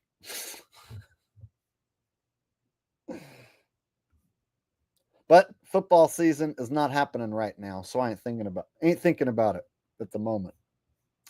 All right. Let me move on to another video. I'll change it up and I'll show you guys. We'll talk about Trump's failures. Just to remind everybody all of the things he's failed at. Here's a quick video. Give us the rundown of all Trump's business failures. Whatever happened to is based Trump's entire candidacy is based on a lie. I'm really a good businessman. I'm so good at business. Oh, not true. Trump is a business failure. Almost every business he's touched, he's driven into the ground. When it comes to great steaks, I've just raised the stakes. Trump steaks are the world's greatest steaks. And I don't even remember Trump steaks. Do you guys? See, when I saw this, I'm like, I didn't even know he had a failed steak company. That totally slipped my mind. Let me tell you something. My company did not fail. Those were the greatest steaks that anyone has ever tasted. It was the evil Democrats in the deep state. It was Joe Biden who was the reason why these steaks did not end up on all of your lovely plates in all of your lovely homes for every meal. It's Joe Biden's fault, and quite frankly, I'm trying to fix the problem right now. It's going to take me a while, but I'm going to bring back Trump steaks. Trump Steaks will be a company once more, and I'm going to run the entire company on Trumptricity. We're going to make billions and billions and billions. I've just raised the stakes. Trump steaks are the world's greatest steaks, and the Sharper Image is the only store where you can buy them. According to Sharper Image's then CEO, they literally sold almost no steaks. Trump had a failed board game. My new game is Trump, the game. Trump, the game, because it's not whether you win or lose, it's whether you win. A failed bicycle race called Tour de Trump. A failed football team. It's going to stay strong. Failed football team. I think that's the USFL, if I'm not mistaken. And yeah, failed board game. We all know the casino in Atlantic City. Excuse me, casinos. Stay strong for a long time. Trump decided it was a good idea to start a mortgage company in 2006. It's a great time to start a mortgage company. That failed in less than 2 years. Let's see, what else was there? Mortgage company right before the housing market went into a recession. Think about that. So he starts a mortgage company that fails, and then the housing market recession hit. Whatever happened to Trump Airlines? Oh, that was a good one. One of his planes had a crash landing within the first 2 months, which he insisted was the most beautiful landing you've ever seen. The business. It was, quite frankly, the most beautiful landing that anyone has ever seen. My planes were way more luxurious than any of these piles of trash that you see going down the runway today. So even though it was a crash landing, it was quite a beautiful, miraculous thing. There were sparks shooting up. It looked like the 4th of July. It was one of the most beautiful spectacles that anyone's ever seen in the history of the world.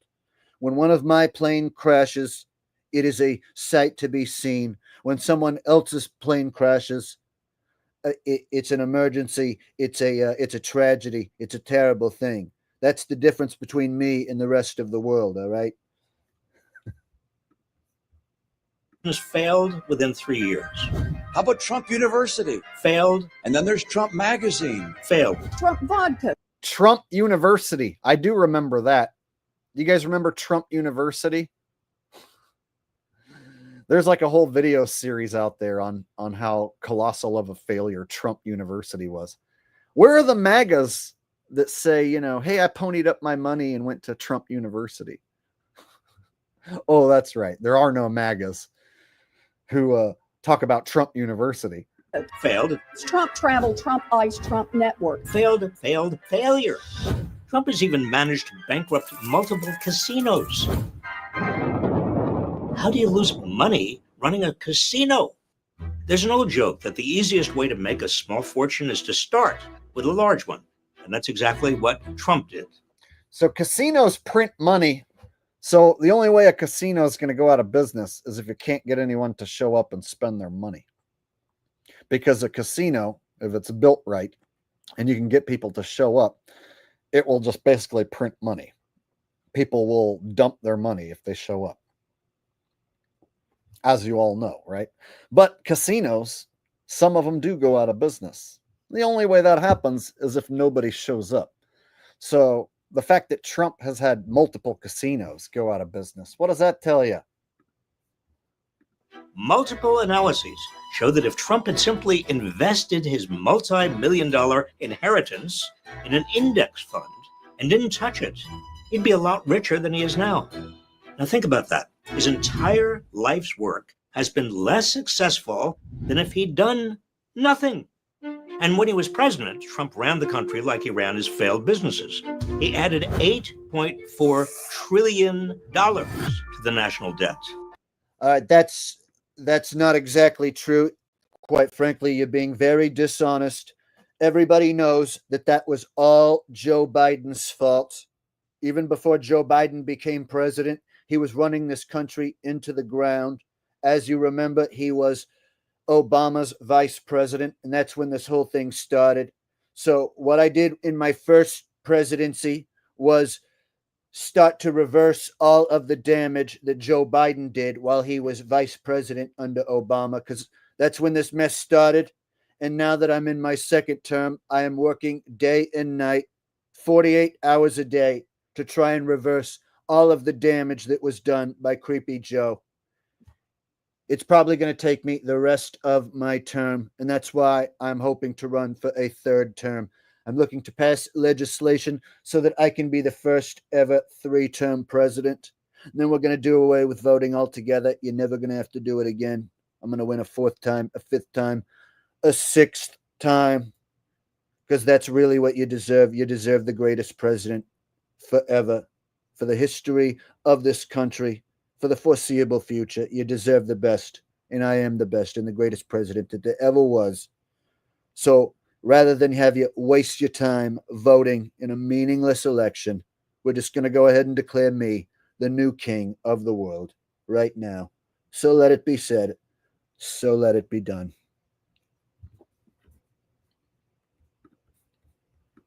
Largely through his tax cuts for the rich and big corporations, Trump has managed to survive every one of his business failures by leaving other people on the hook, leaving workers unpaid, shafting his investors. The whole idea that Trump is good at business was a carefully crafted illusion, concocted for a reality TV show. And like a lot of reality TV shows, we've come to learn it was all show and no reality. The only business Trump has been successful at is conning people. Now he's trying to do it again. Don't fall for it.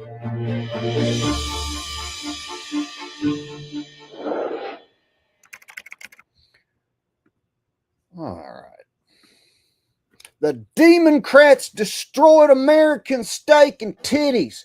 Where are all the great American titties anymore? Where are all the great American titties anymore? Precisely.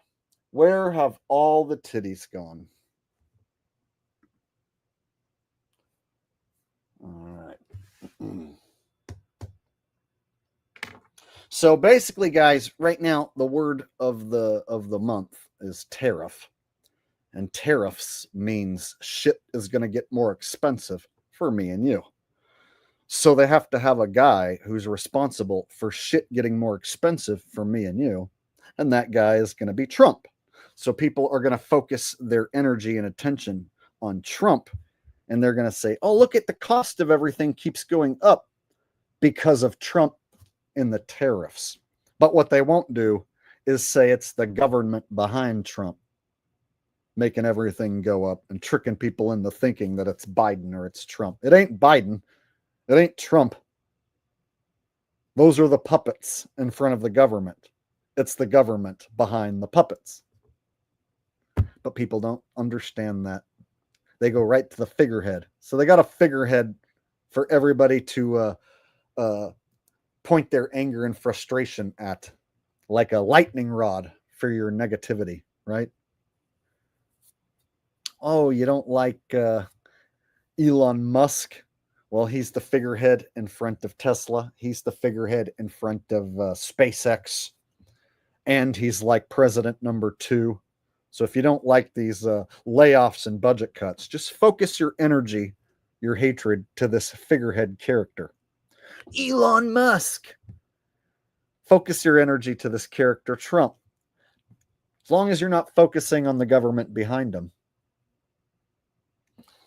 All right. Let's see.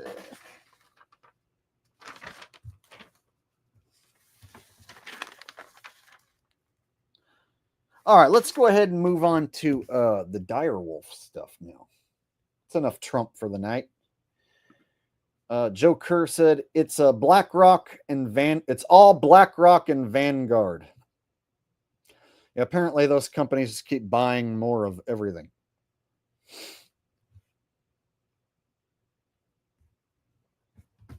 So have you guys heard about the Direwolf has been brought back from extinction? So this came across my my YouTube feed last night, and it was like all at once. It was like ABC News, Direwolf's coming back from extinction, CBS, Time Magazine, BBC, and it was like Direwolf's back from extinction, the Direwolf. So whenever I see like a story drop all at once across all the news outlets, then I know that that story is some bullshit, and they're trying to get everyone to talk about it and think about it. So we'll move on to that. So it'll sound like some fringe shit that maybe is only being talked about on, you know, some crazy right-winger website or something. But no, this is like mainstream news, this dire wolf being brought back from extinction. They're saying that they've taken DNA from fossils and bones that's like over 10,000 years old. And with current CRISPR technology, they've brought these not prehistoric, but these extinct wolves back from the dead. Sound crazy? Yeah, we'll see.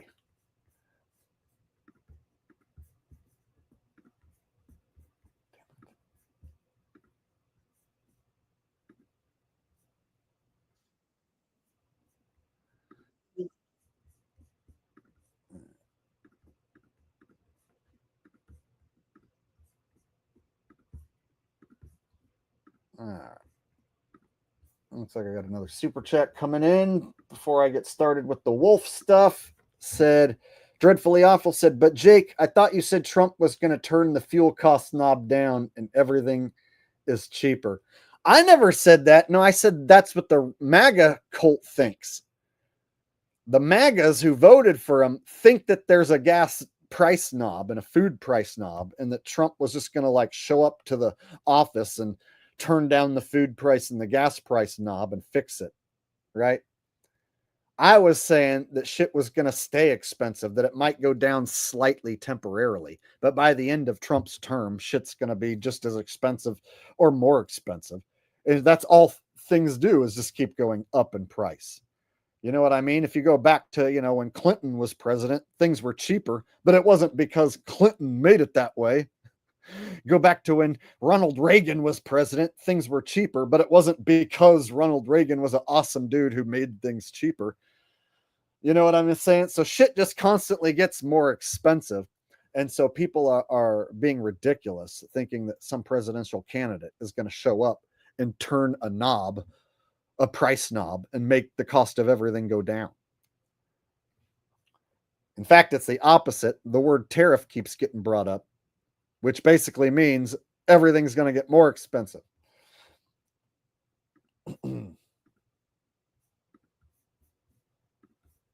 That remarkable scientific breakthrough. 13,000 years after the last dire wolf walked the earth, scientists say they've now brought them back.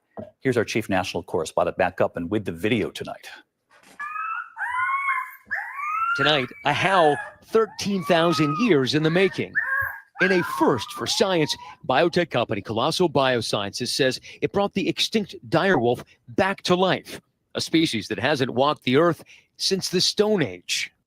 Okay, so 13,000 years ago, whenever I hear numbers like that, I'm always like, how do I know that there were dire wolves 13,000 years ago? And how do I know that what they're showing us on the screen, these little wolf pups, are dire wolf pups? Simple questions, right? That no sheep will ever think to ask. The direwolf is the first de-extinct species. Well known from HBO's hit show Game of Thrones, ABC News given exclusive access into Colossal's lab in Dallas, where scientists are using genes from gray wolves to create dire wolves. We've taken a gray wolf genome, a gray wolf cell, which is already genetically 99.5% identical to dire wolves, and we've edited those cells at multiple places in its DNA sequence to contain the dire wolf version of the DNA. That animal looks like a dire wolf, it will behave like a dire wolf, and it is a dire wolf. All right, y'all. Most people, when they hear this, they're like, oh, they're playing God. This is not a good thing. Well, they either think it's a great scientific achievement, or they say something like, oh, that's crazy. You shouldn't be playing God. You know, what if they bring back a Tyrannosaurus Rex, you know? So people's minds start to go down this, like, the evil rabbit hole where, oh my God, they could bring back, you know, saber-toothed tigers. And what if there's a saber-toothed tiger and Tyrannosaurus Rex is, you know, running the streets because they bring these things back, you know, they're going to be terrorizing people. I go the other way, and I think, how do I know those are actual dire wolves? How do I know those aren't just like dogs and wolves that they just messed with a little bit? Like, you can get dogs to look like all sorts of different things, you know, like if you look at all the different types of dogs, it's like a pug doesn't look anything like a Siberian husky, you know, and there are dogs that look like wolves, you know what I mean? So it's like if a dog can crossbreed with a wolf, it just makes sense that you could just take different types of wolves and dogs and then create this animal, this like wolf dog puppy animal, and then just tell us that it's a dire wolf, right? I mean, we're to the point where you could have, like, you know, maybe even an animatronic fake little fucking wolf doll and just tell us that they recreated dire wolves. You know what I mean? How many people are going to come check back in on this story in a few years, right? So this whole like de-extincting, I'm not so sure I buy it. So before I'm like, oh my God, they're playing God. I hope they don't de-extinct dinosaurs. I hope they don't de-extinct a saber-toothed tiger. Or before I say, whoa, that's amazing. I hope they do bring back dinosaurs. Before I go to that route, I'm going to say, you know what? I'm not so sure they're de-extincting anything. They might totally just be faking us out and duping us, or trying to, right? So I'm going to go the route that this is just straight bullshit. And those are just like some wolf dog puppies. Right? That's what I'm thinking. Those were just some like dog wolf puppies that they got to look like that. And then they just tell you it's a dire wolf back from extinction from over 13,000 years ago. Once you go back farther than like 200 years, I start to really question the validity of anything. Like before I was born, 100 years before I was born, I really start to question the validity of history. So whenever someone's like, oh, millions of years ago, I already think bullshit. Oh, well, billions of years ago, bullshit. Thousands of years ago, bullshit. So whenever someone talks about something that happened many, many, many, many years ago to where I can't validate it, and I just have to take the word of mainstream science, that's when I usually shove it away and say, no thanks, probably bullshit. Now, 7 months old, direwolves Romulus and Remus eating well and getting bigger every day. And David, the company tells us they're not stopping there. They plan to have woolly mammoths roaming the earth again by 2028. But critics plan to have woolly mammoths roaming the earth again by 2028. Why woolly mammoths and direwolves? Out of all the animals that went extinct, why those? Are you telling me you're only going to bring back nice animals that aren't going to hurt anyone, or what? This is stupid. Okay, you guys, here's how dumb people are. They could dress up a baby elephant in a costume and call it a de-extinct woolly mammoth, and people would fucking believe it. They could dress up an adult elephant as a woolly mammoth, and people would be like, oh, it's a de-extinct woolly mammoth. They could probably even have an exhibit at a zoo where you can pay to go see the de-extinct woolly mammoth. And it's probably just going to be an elephant. So yeah, animal at face value. It sounds like horse shit to me, like dinosaurs. If dinosaurs is bullshit, well, then you could totally trick people into thinking that they're de-extincting woolly mammoths, right? They love to show us something and then tell us, oh, this is from Trout Fishing at Hood Park. He said, they love to show us something and then tell us what it is and what to think about it. We just nod. Exactly. And see, my family would be way more inclined to believe the TV over me. They'll shake their head and do this with their hand at me if I'm like, how do you know that that's real? Because the TV says so and they have experts who verified it. So most sheeple will figure that experts verified all that. So there's no way that they're going to be wrong about the direwolves. Why would they lie about something like direwolves, right? That would be another thing. There's nothing to gain by lying about de-extincting direwolves. Yes, there is. Tricking people into fucking thinking that man can play God and de-extinct shit and that it's a miraculous achievement. Or scare them into thinking that it's dinosaurs are going to come back and old extinct animals are going to come back. One or the other. You get them scared that man's playing God, or get them thinking that man is doing some great scientific achievement. Totally trick them into thinking some bullshit that's not true. Gone with the Wind with a super sticker. Thank you, Gone with the Wind. I appreciate the super sticker. I appreciate the super chats with messages and the ones with no messages. So yeah, I'm sure somebody, if I told them I don't believe that they somebody would be like, why would they lie about that? There's no reason to lie about that. It's like they lied about the fucking dinosaurs. So of course they'll lie about like de-extincting animals and shit.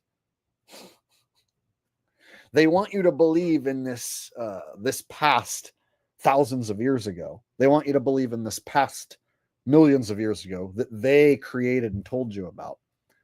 So in order for you, to believe in the past that happened millions of years ago, they have to get you to believe in the past that happened thousands of years ago.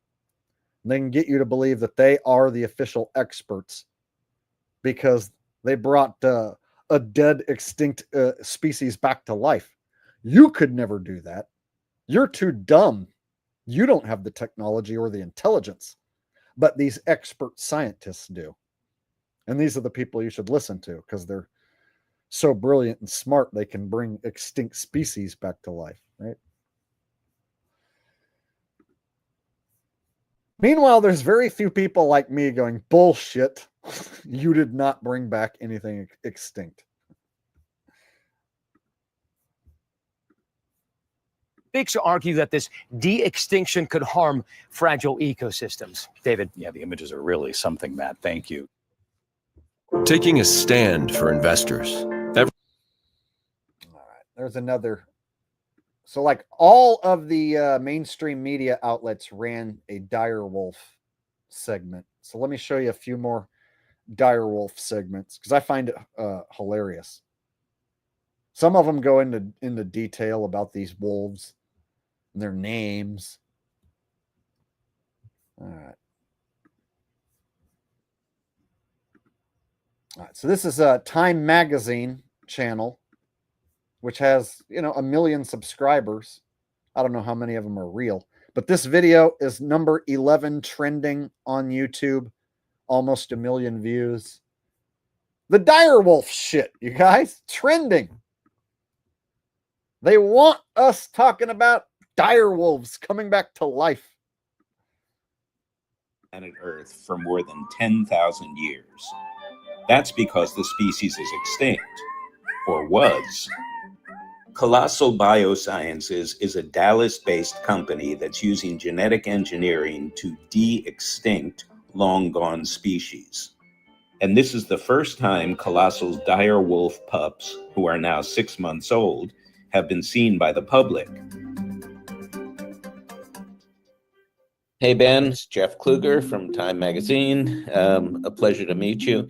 Tell me a little bit about what the goal is for de-extincting and rewilding ultimately. Why are you doing this work?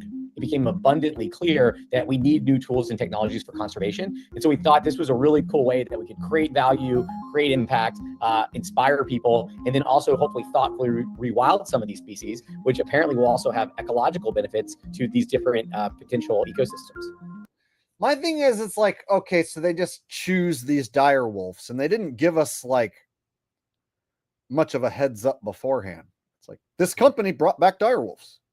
Boom, mainstream news. It wasn't like, a couple of years ago, all the news outlets were like, there's a company talking about bringing back dire wolves in a couple of years, right? So I don't remember ever being told that this was going to happen, right? It's just like, bam, mainstream news, dire wolves are no longer extinct. And it's cool. It's awesome. It's scientific. It's neato, right? Or they want you to go the other way and go, oh my God, man's playing God. What next? Are they going to bring back saber-toothed tigers and Tyrannosaurus Rexes? But the last thing they want you to do is go, that's bullshit. How do I know they didn't just like take a regular wolf and then bleach its fur? Right? How do I know they just didn't take like some white, wolf-looking dogs and show us that and then just call them dire wolves, right?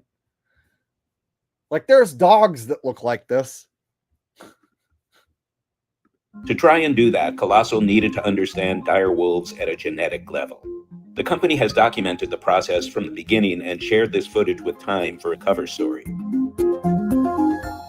So can you tell me? So we know Time Magazine is a major publication. Time, extinct.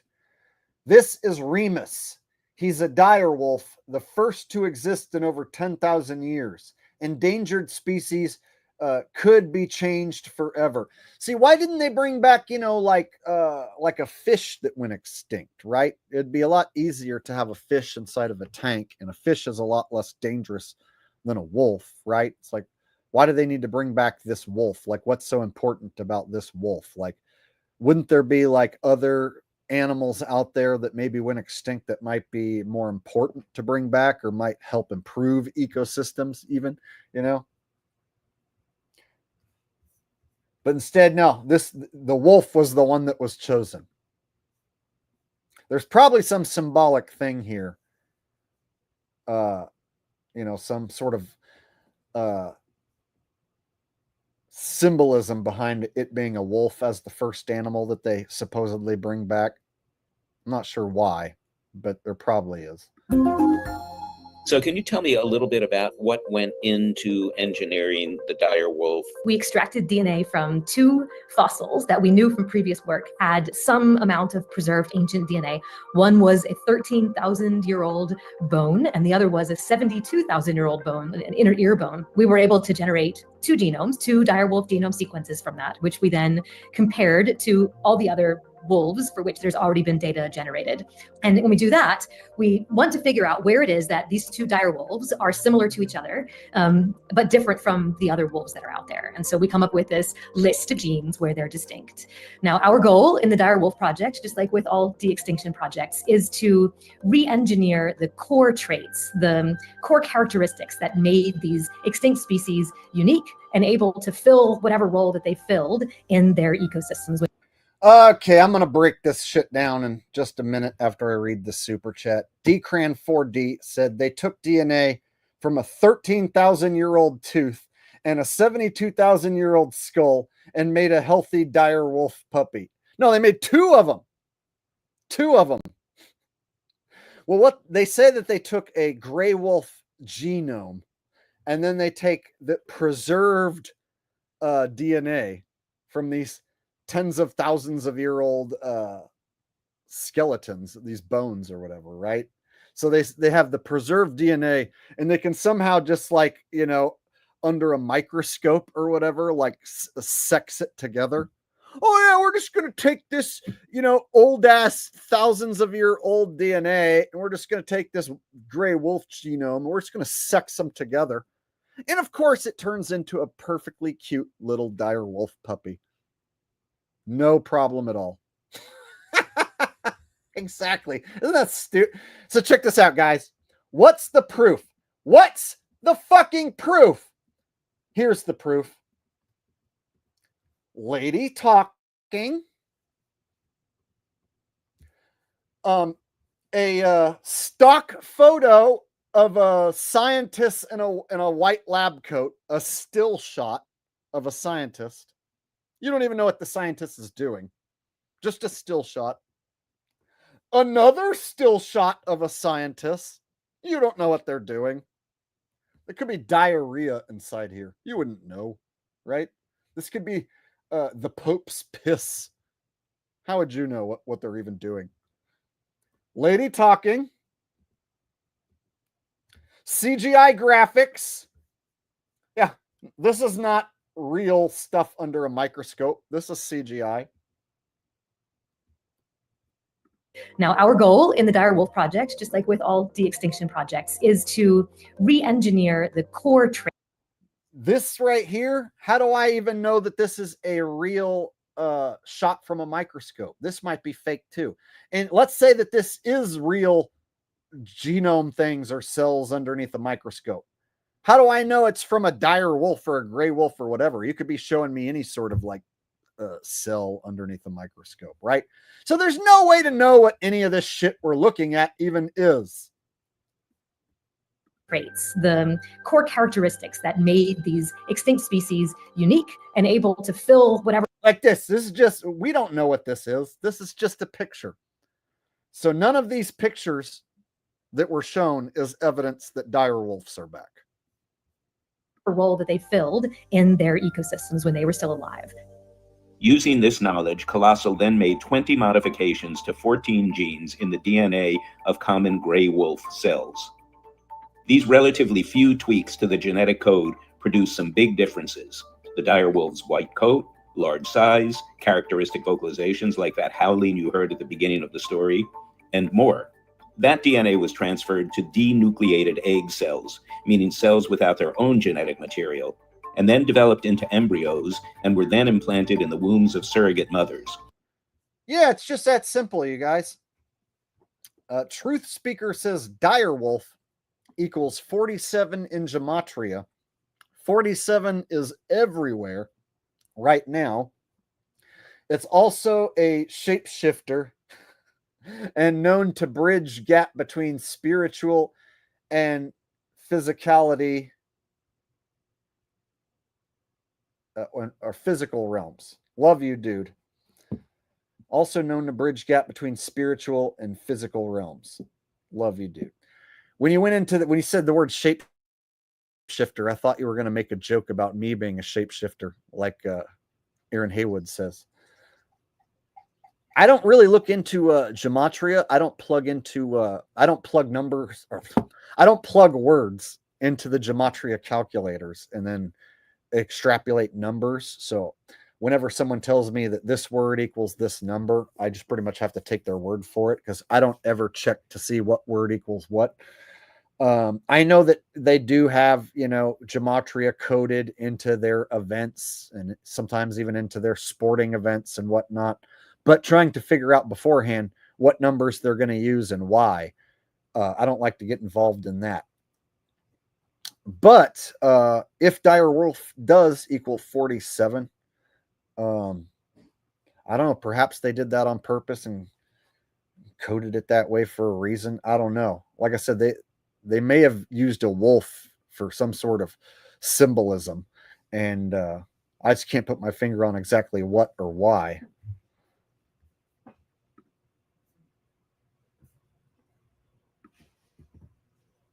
And thank you very much, Truth Speaker, for the donation. I'm not really a Gematria guy, but yeah, I don't really know what to make of the number 47. A guy like Zach Hubbard, he'd probably go off and be like, yeah, of course, 47, like the 47th day of the year when the Queen queefed on the Pope's face 47 times, which of course also is the bridging of the gap between the spiritual and the physical realms, which is why, of course, I think that Houston is going to win March Madness. All right. Miguel says Romulus and Remus are the mythological founders of Rome. They were breastfed by a wolf, so I'm guessing they're part of the foundation of the NWO. Yeah, so they named these two direwolves Romulus and Remus. And of course, they happen to be mythological founders of Rome. It's kind of like when they name satellites, you know, demonic names and stuff, or like after gods of gods of the underworld and stuff like that, you know.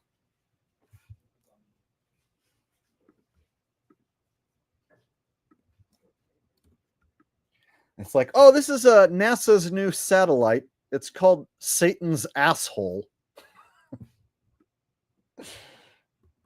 Nothing strange about that name, right?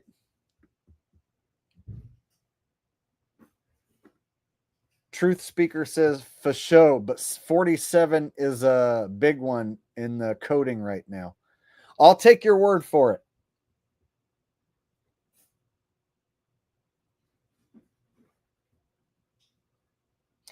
It seems like the number 33 comes up a lot in my world. Like it just like even like comments, they'll, you know, I'll like watch a video and see like the, I don't know, like the number will like be either like in the thumbs up or the comments or like you know, in a news report. So number 33 gets brought up a lot, you know, with these psychological operations. And even in the Super Bowl a couple of years ago, 33 was used a shitload of times. It was like 3 seconds left is when the game ended, and from the 3-yard line, and the Las Vegas Stadium was 3333 Al Davis Boulevard or whatever. So I have seen situations where like for like months and months in a row, I keep seeing the same number, which causes me like every time I look at the clock, I'll be like, oh my God, I just looked at the clock just now and it's 3:33 p.m. But then again, that happens every day. So every day there's going to be a 3:33 p.m. So of course there's going to be that time where I just happen to look at it. And I'm, of course I look at the clock at 3:33 p.m. Of course. Every time I look at the clock, it's always 3:33 p.m. Ryler05 says, do you believe the genes and DNA is real? I have serious doubts. I have my doubts too. So like, you know, we can believe in like cells and stuff, but then when it gets down to like atoms and stuff, yeah, I have my serious doubts for sure.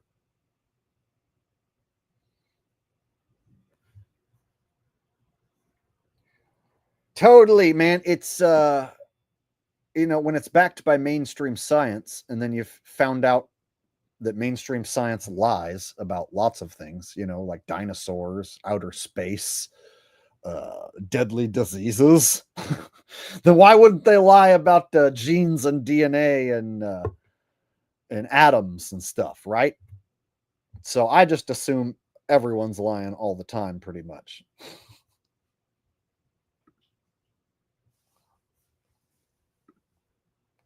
Yeah, you can't see atoms. You just have to trust that they're real. You just have to trust that that's what you're made of. Just like you got to trust that outer space is an endless gas or an endless vacuum, right?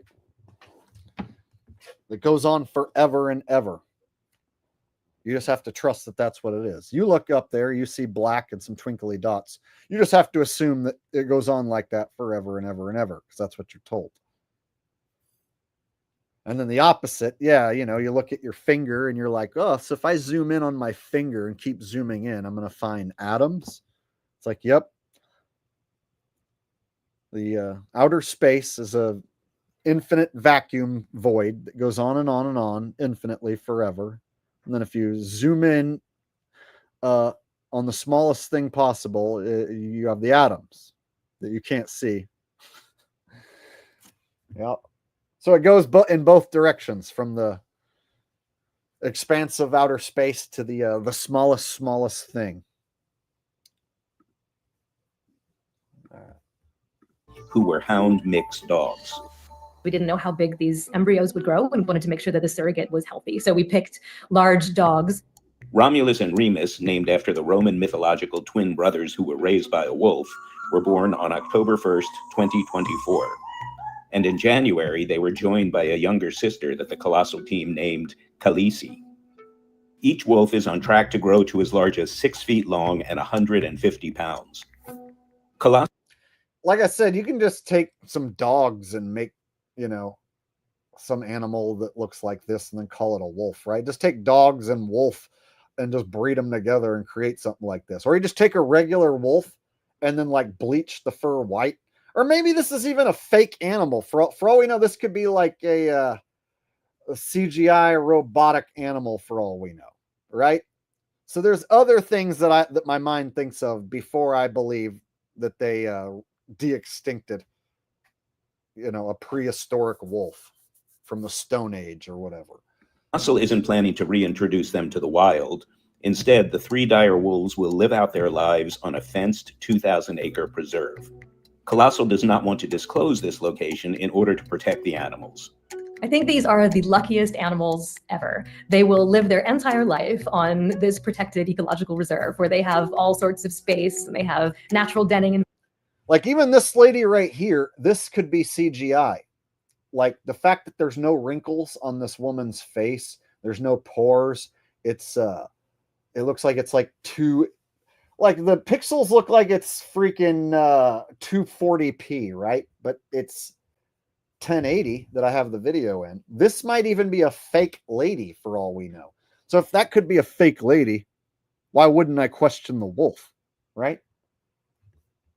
Seriously, can anyone prove that's an actual lady?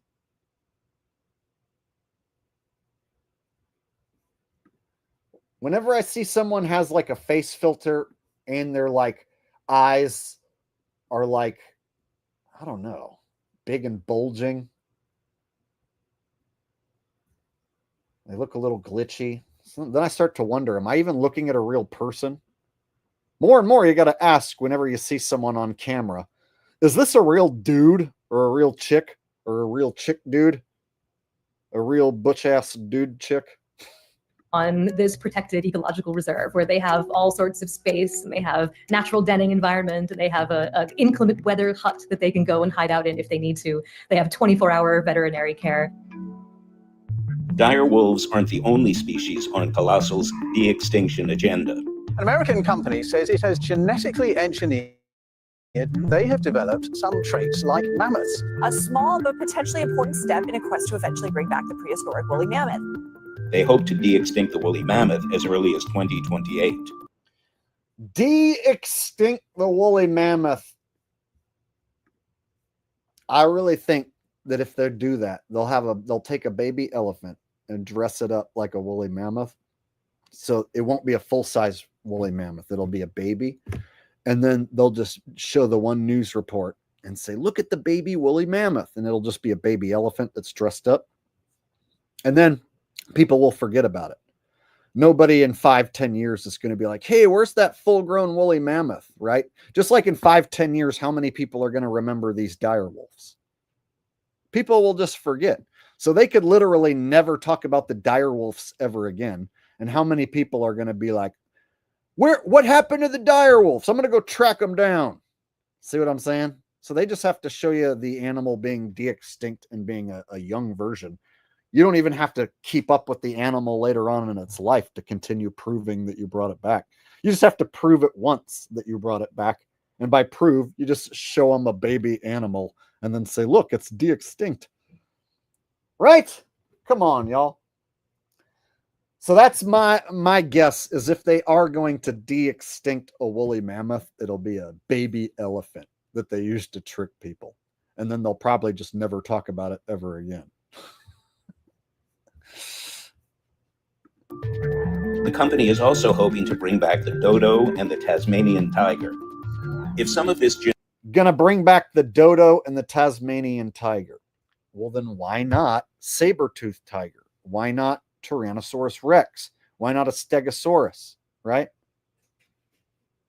genetic tinkering feels familiar, it's because Hollywood has been here first.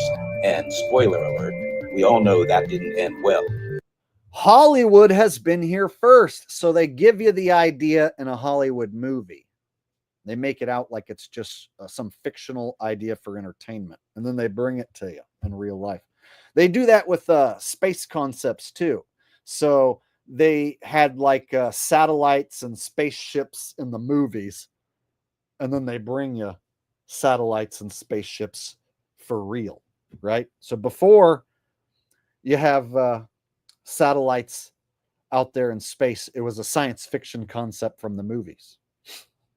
So before you have dinosaurs being brought back from the dead, it's just a concept in a movie for entertainment. But then they do it. So they put the idea in your head through the movie so that then when they fake do it, they can easily dupe you into believing it's real. See how that works? So this is how they plant the idea in your head. Jurassic Park basically plants this idea in your head. So then you accept that they actually bring the animal back from extinction without questioning it. Because you've been indoctrinated through these Hollywood films. Conditioned. Hollywood has been here first. And spoiler alert, we all know that didn't end well. Spoiler alert, it didn't end well. So it starts with the movie, you know, Jurassic Park being a cool thing. You know, oh, we brought back these dinosaurs and you can go to the park and visit them. And isn't that awesome? Until they escape. Oh, no. So now we start the same way. We bring back the direwolf. Isn't that awesome? We're going to bring back the woolly mammoth. Isn't that awesome? Until one of these extincted animals escapes and goes on a frenzy, right? So naturally, bioethicists have some concerns. When you're playing with nature, nature usually wins. Nature is much more complicated than the ability of our brains to understand it. Genes do many things. There may be a lot of unintended consequences. Let's say we alter a gene to make extra hair or to make it burn metabolism more, burn fat more. Those genes may do other things in ways that we just don't even understand. So we may create animals that have lots of medical problems. If we start tinkering with genes, we may create a super mouse, a super rat that kills all the other animals around. But the team at Colossal says their mission to restore extinct species is also about stopping the disappearance of endangered ones today, as experts predict Earth will lose 30% of its genetic diversity by 2050. Colossal has used techniques learned from the Direwolf project to clone 4 red wolves, a small but important step in fortifying that endangered species. The 4 new wolves could help inject fresh DNA into the red wolf gene pool, which currently suffers from a so-called genetic bottleneck, the result of too few individuals carrying too little genetic variety to keep the species healthy. Yes, it would be really amazing to see a mammoth. It would be great for the habitats of Tasmania to have a keystone predator reintroduced into that ecosystem. But the tools that we're developing on the path to these species have immediate application to species that are not yet extinct. A future that is both biodiverse and filled with people. We should be giving ourselves the opportunity to see what our big brains can do to reverse some of the bad things that we've done to the world already. All right. And then they can also use this to trick people into wanting to take new VAXXs and new technology into their body, right? Like, oh, using this technology that we brought back an extinct animal, we can also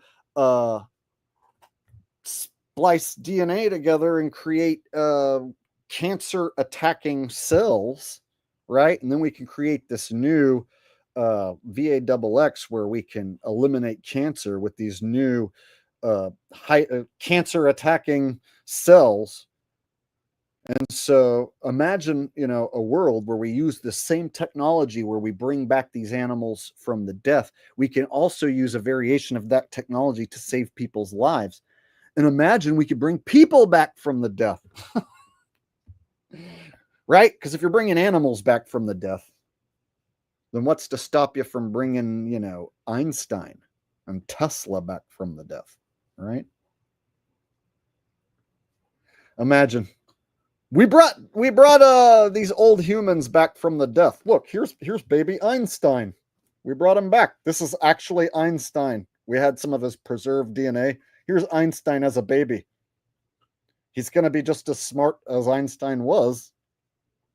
It's the exact same DNA match as the original Einstein. We brought him back.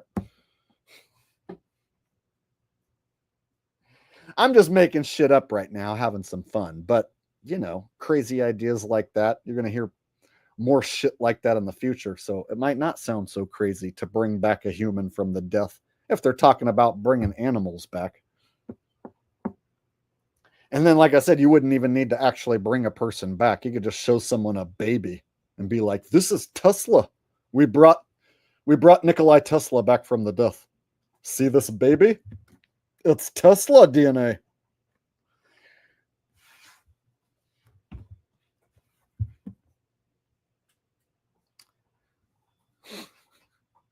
So imagine a president gets assassinated, and then they bring back the president from the death.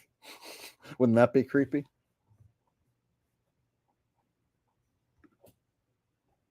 Hey, if they can resurrect direwolves, why wouldn't they be able to bring back a president who died? Huh? You're telling me the technology exists to resurrect dead species that have been gone for 13,000 years, but you can't bring back Abraham Lincoln? Oh, you just need some of his DNA. You need the preserved DNA. They just happen to have preserved direwolf DNA, but they don't have any preserved Abraham Lincoln DNA, right? Or do they?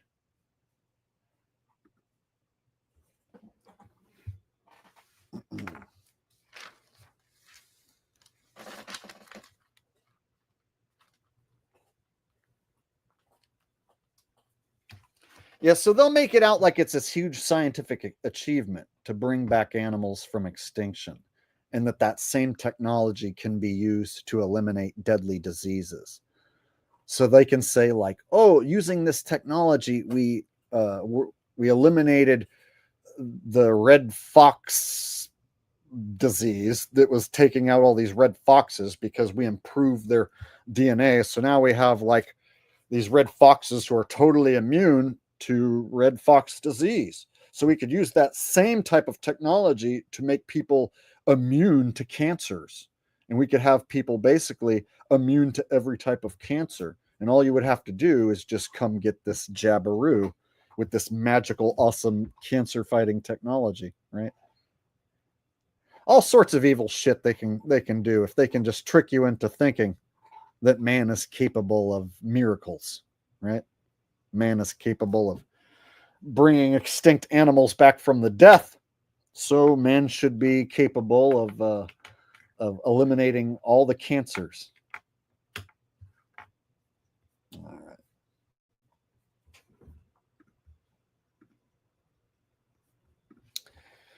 Direwolves, y'all.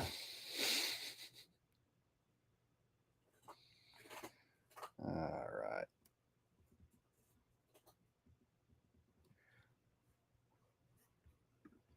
So what do you guys think?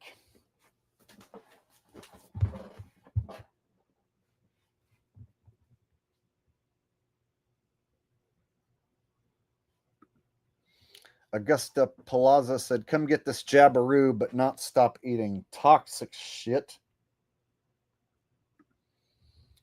Shave Wizard 420 said, red fox disease. It's the big one, Elizabeth.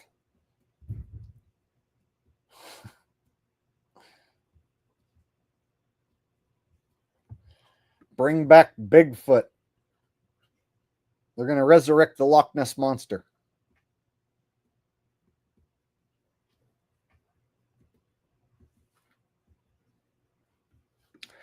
Yeah, how about that? One of those ancient Egypt pharaohs, right? They can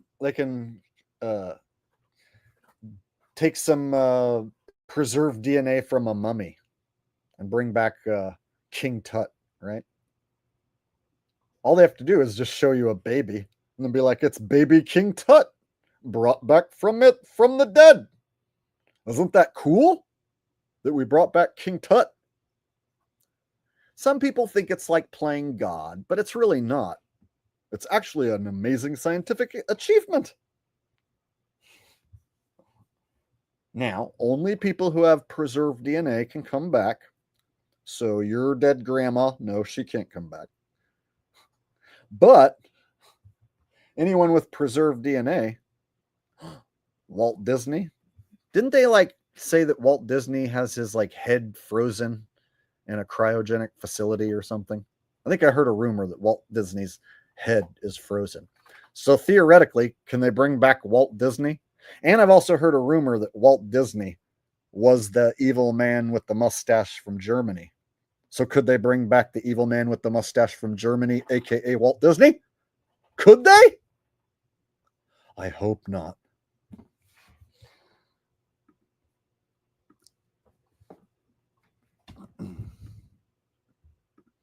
It's science. Don't question it. That's right. Science did that.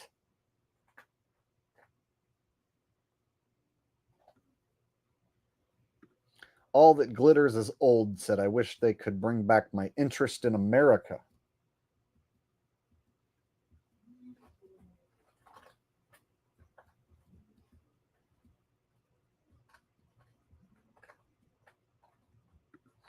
God's convict said, pull a BBC dildo out of your hat.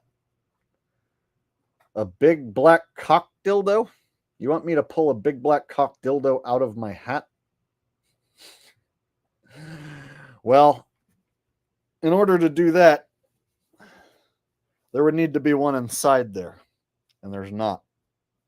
And in order for there to be one inside there, I would need to own one, which I do not.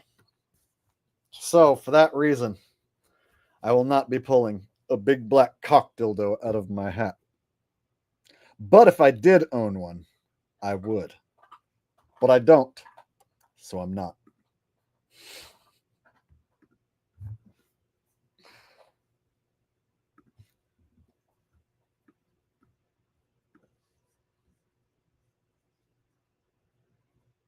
Chris Mason says, more singing. Would you like to hear some of my amazing singing? Some people say I have one of the most wonderful voices in the world that they've ever heard, times infinity. In fact, just for you, I might sing my favorite song. I don't know if Simone is still watching. I know this is one of Simone's favorite songs that she's ever heard. So, Simone, if you're out there, if you're still listening, this one's for you. Doot, doot, doot, doot, doot, doot. It's fun to stay at the YMCA. My favorite song is freaking YMCA. Yeah. They've got young men there, and you know I love young men. I like to hang out with all the boys. Young men, you know that I love young men, so I'll go there to the YMCA so I can hang out with lots of young men because it makes me feel so happy. Do do the little dance. It's fun to freaking stay at the YMCA. My favorite freaking song is freaking YMCA. Yay. They've got young men there. Oh yes, lots of young men, and quite frankly, it's a heck of a time. All right. Hopefully Simone's out there and she heard that. All right. Lemming in a shiny metal box said, good evening, Sir Jake. Do you happen to possess perfect pitch? I noticed that many of their show tunes you treated us to were in the same key center as the original with regard as big as dinosaurs, my friend. I believe myself to be a fairly pitch perfect singer. I can pretty much sing anything. The only stuff I have trouble with are super high ascending vocals. Like, for instance, Don't Stop Believing by Journey. I can get through the first part, but then when I have to, like, get to that, like, you know, somewhere in the I didn't do that like really high ascending part. That's like, those are like the only parts I can't sing are super high ascending vocals. Other than that, I can pretty much sing anything spot on. So yeah, I fancy myself a good singer, and I can sing a lot of old show tunes from the 80s and 90s, early 2000s in perfect pitch. And I even remember most of the lyrics too, because back then I used to watch a lot of TV when I was a kid. So yes, you noticed correctly. In fact, if any of you, have any requests for any show tunes for me to sing from old TV shows back in the day, I'll probably know it and be able to sing it. Thank you, Lemming in a Shiny Metal Box. I appreciate the compliment.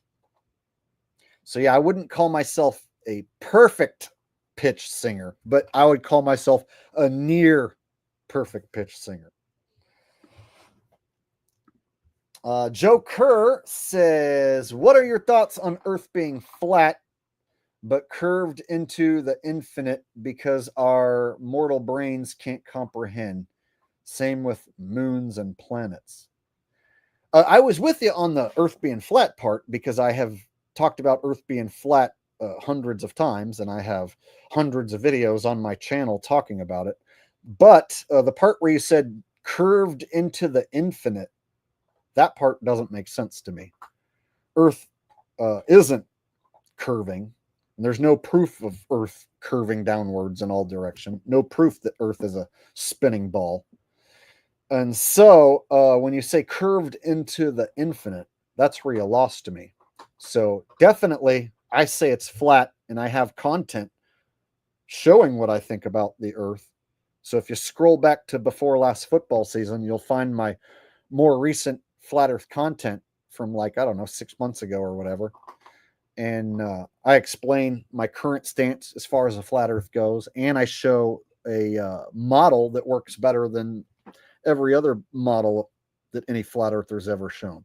So I believe that I have created the closest working model of any flat earther ever, with the help of a good friend Q and Fee, of course.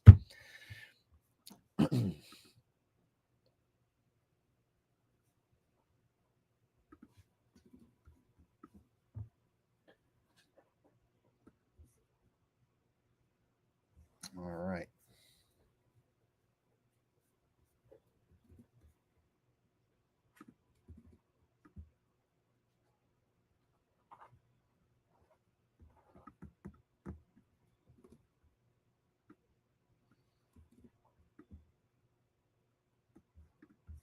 Crayon 4D said, I watched Star Trek. Space has to be real. I mean, you could show clips from Star Trek or any space movie and then just present that to the public as real, and they're pretty much going to believe it most of the time.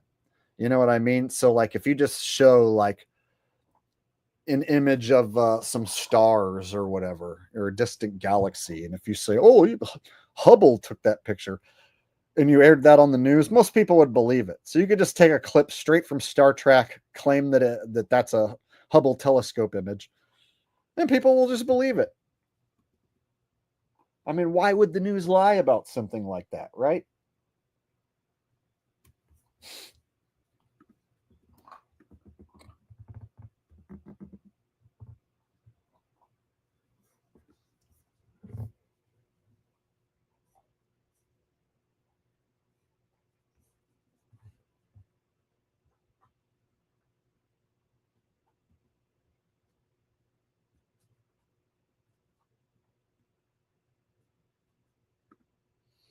First Amendment said, so true. It's that bad.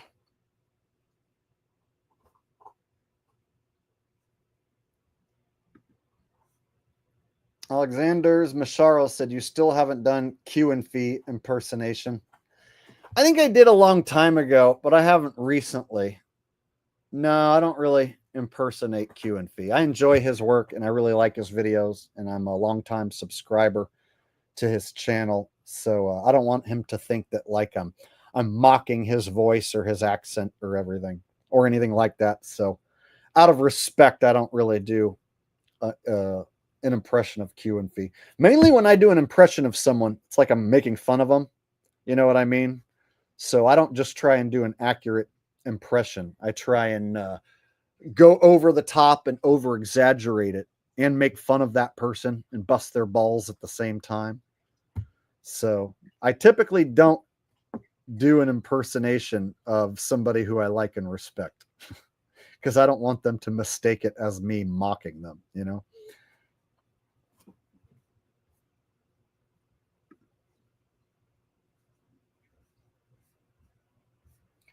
Speaking of, I might could show some of Q and Phi's work. You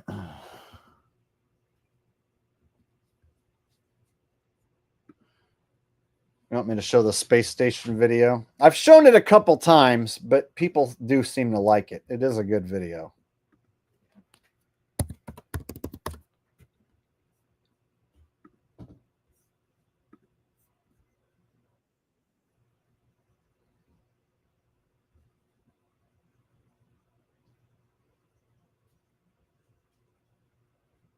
All right. I'll show the space station part, and it'll give me a chance to use the restroom real quick. Take a couple hits, too. All right, enjoy. Final Frontier, Flat Earthers, Karen Bead, and David Weiss and Jaron in space.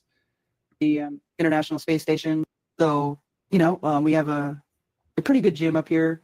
So both David Weiss and me are big fans of working out. That's been one of those things that, even on the ground, you're going for a run or going to a gym and lifting weights, always make you feel beater. Look at these lying morons. Karen B and David Weiss are not in the motherfucking space station. Anyone can see this is CGI. These people are dumber than dog shit. Tell us about that exciting experiment, please. Yesterday, David Weiss and me did an experiment to see if David's 1-inch penis could grow to 2-inch in space. How much did it grow? No, Greg. It did not become larger, but the size decreased with 33% due to microgravity. Karen, I heard you have more news for us. Could you tell us about it? 3 days ago, Dranism and I experimented with space sperm, and I am so happy to tell you I'm pregnant. Where is that happy upcoming day? Is he floating around somewhere? Uranism is hanging around the space body, of course. Hi, this is Journalism here. And Karen B is correct about the space potty being my favorite place on the ISS. I'm going to show where our delicious space food and drinks come from. Oh, shit. Oh, I'm dropping the fucking screw. I don't know if nobody's seen it. Fucking Jaronism. Dumber than dog shit. How can this screw drop in microgravity? Oh, wait.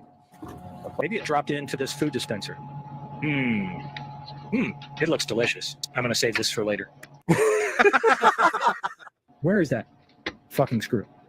You stupid motherfucker. Screws should float in microgravity. You dumb fuck. Wait, maybe it dropped behind this panel. Let me take this panel off from the food dispenser. Maybe I should call a fucking mechanic from Earth to help me with this fucking panel. These idiot flat earthers are going to say I am a fraud because screws cannot fall in microgravity. Here's where all the magic happens. When astronauts take a dump, the poop is going through all these tubes and it fills automatically these tiny hand-size bags. You think this was David Weiss's burrito from last night? I'm getting fucking hungry after seeing this. This food dispenser is even better than Chinese takeaway, and it even come with a napkin. Can you demonstrate to us how you consume that? Looks nice and moisty, and it smells a bit nutty. You want to have a bite, Greg?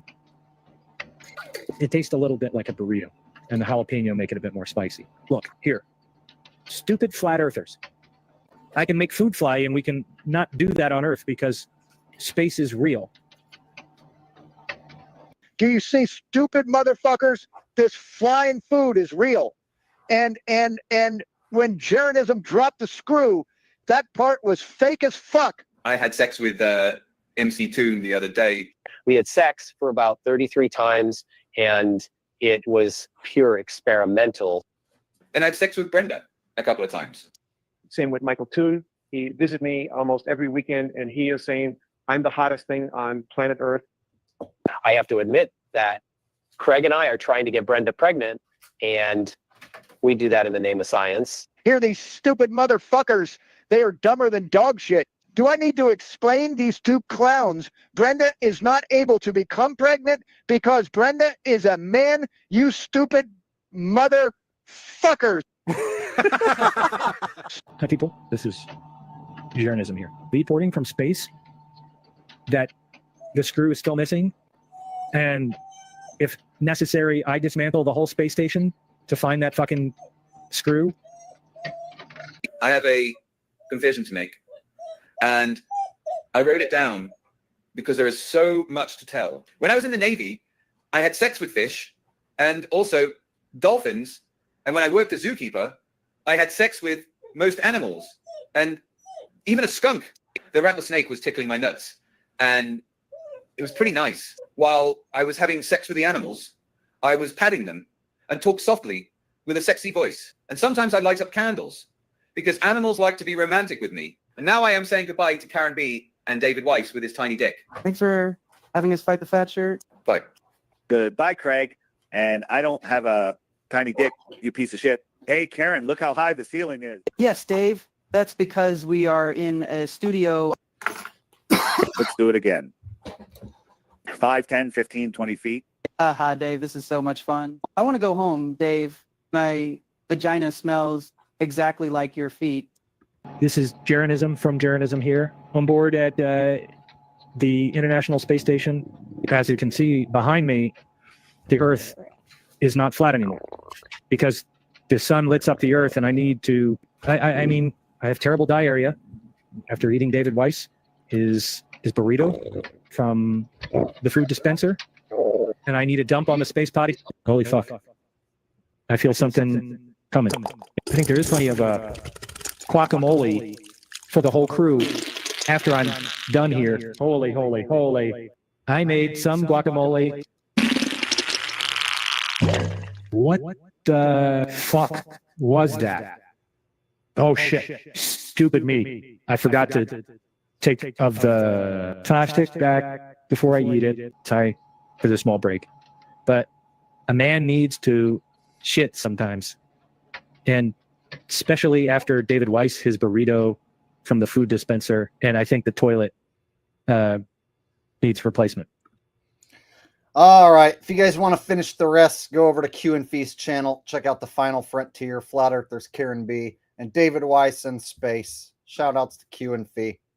It's like the third time I've shown that video. All right. And One Baller says social media and feminism were key attacks on love. Agreed. Totally agreed.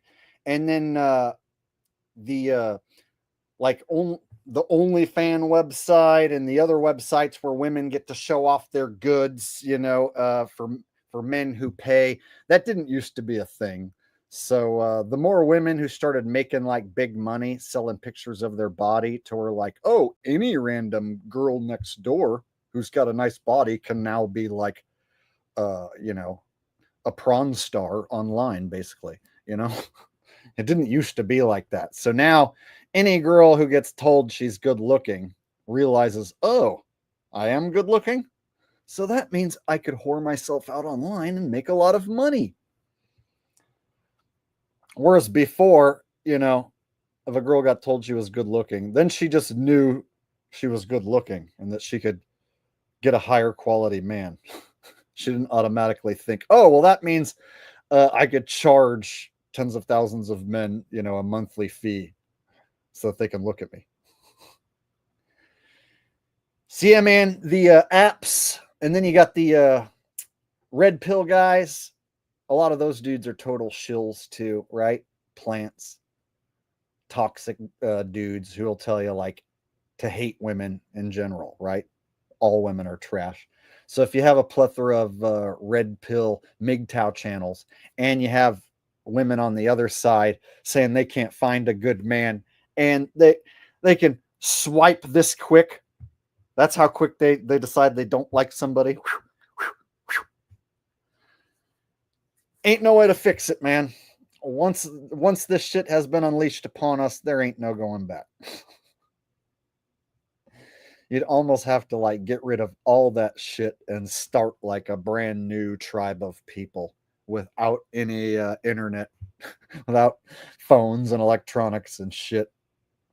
You'd have to like start a whole new population of people without electronics in order to go back and fix that problem.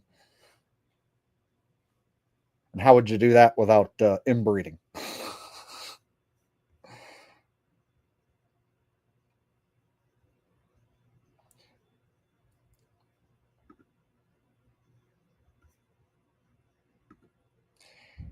Yeah, you'd have to kind of do like an Amish thing, right? You'd have to have a whole community of people who are all going to agree to not use any of that evil technology, and you're going to live an old-fashioned style life. But man, how many people can do that? How many people like are fed up with the world and the way it is, so then they're going to go like be an Amish person and live like the Amish? Because that doesn't even sound like it would make me happy. Like, I think the world's evil and I don't like the way shit's going. But if I was to go like work my ass off on an Amish farm all day and not do this anymore, that wouldn't make me happy. You know what I'm saying? That wouldn't give me peace of mind to just like work all day and not do anything on the internet ever again.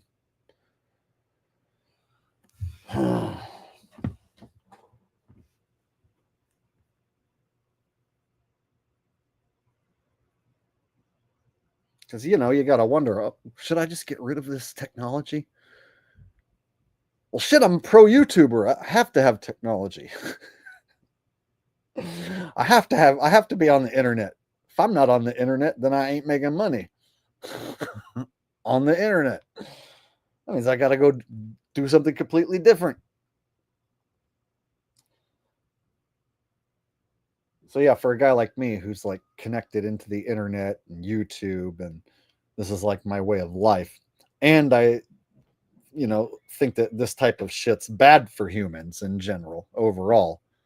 It's like I see both sides of the coin. Like, well, I make money on the internet and use the internet every day, and I'm like basically on the internet all the time.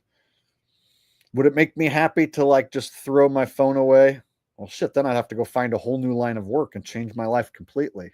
So they made it almost impossible for you to make that move, for you to cut the phone cold turkey. So I hear some people are like, oh, I'm going to go get a flip phone. I'm not going to do an iPhone anymore. I'm just going to do a flip phone. It's like, dude, I use so many of the apps, like the GPS, you know what I mean? That's like a lifesaver almost. Like, imagine if you don't have a GPS, you're going to go back to being lost, having to print directions. Nobody's going to do that. I remember I used to get pissed off because I'd get lost before I had GPS. Before I had GPS, I'd have to like print directions, make one wrong turn. I'm like, fuck! And then I have to try and turn around and get myself back and then ask for directions. I can't go back to that. It's like, yep, they're going to always know where I am. They're going to always be able to spy on me. And I'm going to let them, because I can't go back to not knowing where I am all the time. So I know for a fact they spy on me, watch over me. It's like, well, I can't go back and get rid of all this shit. It's already integrated into my life.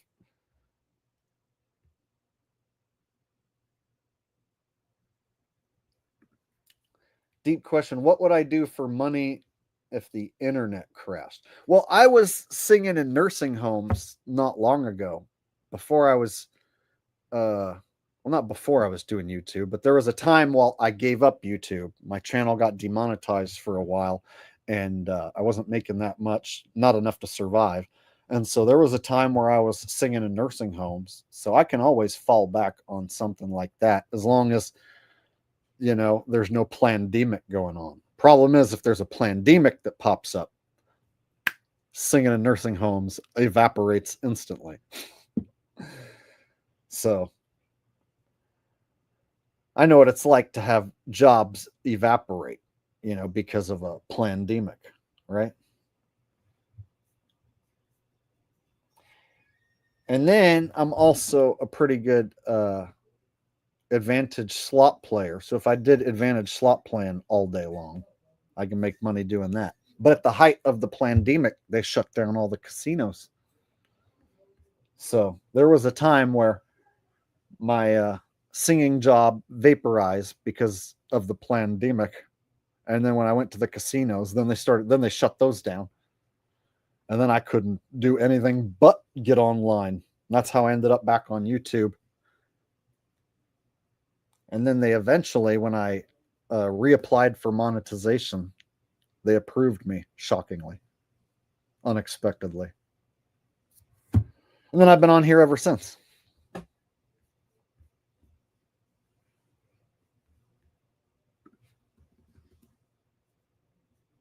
Not really that deep of a question, though. The Sanch 30 says, can you impersonate a Chinese Zerka debating a Russian destiny on flat Earth? Why are you guys doing this to me tonight? You're taking away my comedic ability by having me have to make a person Chinese or Russian or whatever. A Zerka? God, I don't even know if I know what a Zerka is.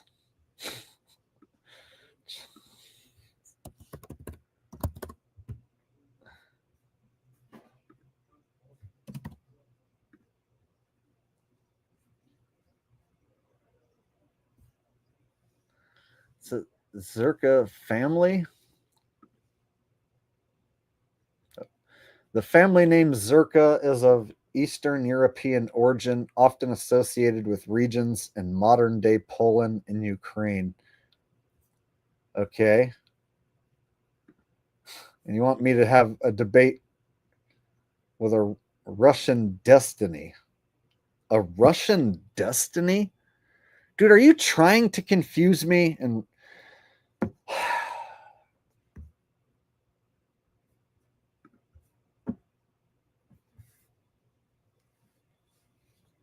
this is like the third time tonight that somebody has sent a super chat and asked me to do something that's I don't even know how to go about doing it. So you're just going to end up with me imitating a Chinese guy and a Russian guy, except I don't speak Chinese or Russian. So I'm just going to make up words that sound like Chinese or Russian. And then I'm going to somehow have to mix in the word flat earth in there in English, because I don't know how to say flat earth in Russian or Chinese. So here you go. Ching chong, ching ching chong, lick a ding dong. Me Chinese, me play joke, me go pee pee in your Coke. Ivan Drago. I'm Ivan Drago. I'm Russian. Look at me. I'm Ivan Drago. And we live on a flat earth. I'm going to debate a Chinese guy while being Russian right now. Ching chong. Ivan Drago. Is that good? Did that make you laugh? Is that what you wanted me to do?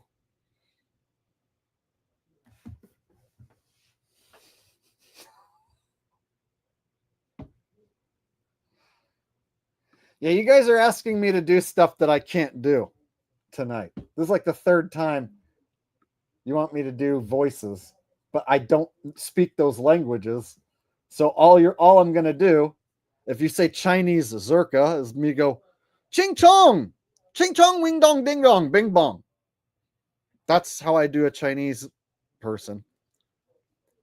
And then if it's a Russian, I have to just make up Russian noises. So unless you want me to have a Chinese accent and a Russian accent and then have them debate in English. See what I'm saying? So I can have a Chinese guy and a Russian debate in English and then have their accent be Russian and Chinese. So I guess I could do that. Fuck. You guys are just making it too difficult, is what you're doing. Okay. So a Chinese guy speaking English is going to debate with a Russian guy speaking English.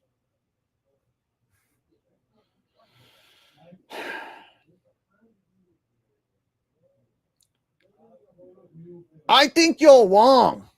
You don't know what you're talking about. I want to have a debate with you right now. No, it is you who does not know who the fuck you is talking about. I know exactly what the fuck I am talking about.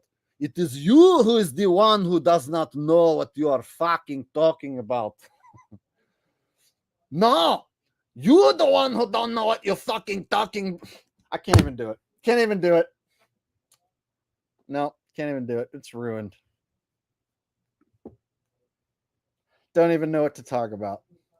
You know what it is? You put the word fucking Zerka in there and then the word destiny in there. You know what? If that's what you guys are going to do from now on, I'm just going to be like, nope, I can't do it. Thanks for the money. Fuck.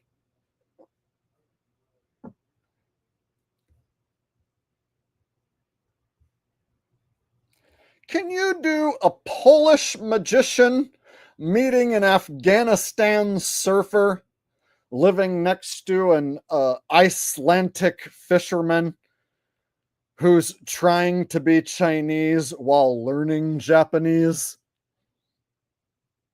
Nope. Thanks for your money.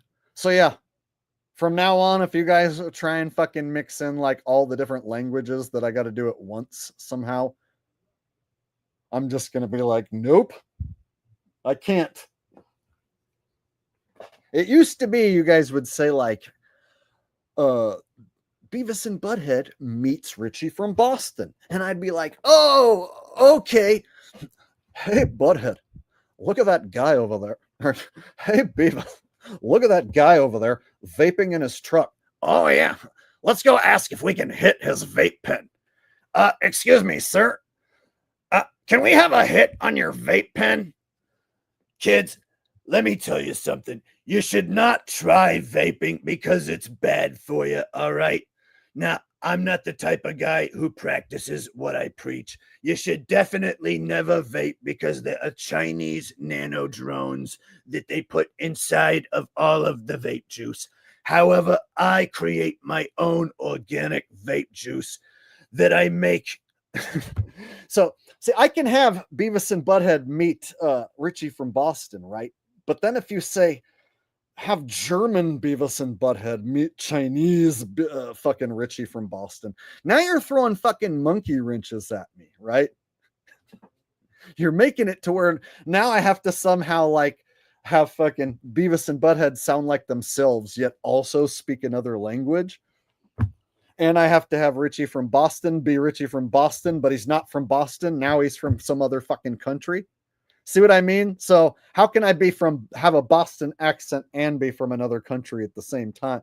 So from now on, you guys got to keep these requests, to where I can actually do them if you want me to do them.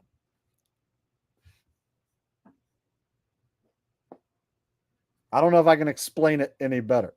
I'm the most talented comedian, but if you make it impossible for me, then I'm just going to stumble and be like, sorry, yeah, you made it too hard.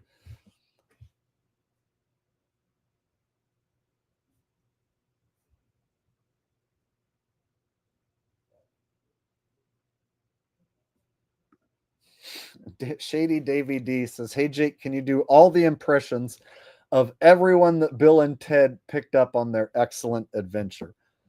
Dude, I haven't seen those movies in a long time. Those were some pretty silly movies. If I remember, they were just downright stupid.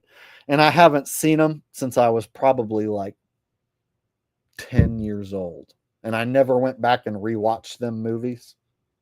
So I'll bet you the last time I saw a Bill and Ted movie from start to finish, I was probably around 9 or 10 years old.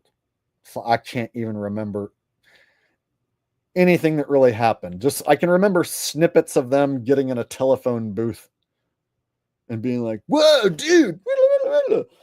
You know what I mean? And time traveling through with the telephone booth, but I can't remember anything that they actually did. I never went back and watched those stupid movies.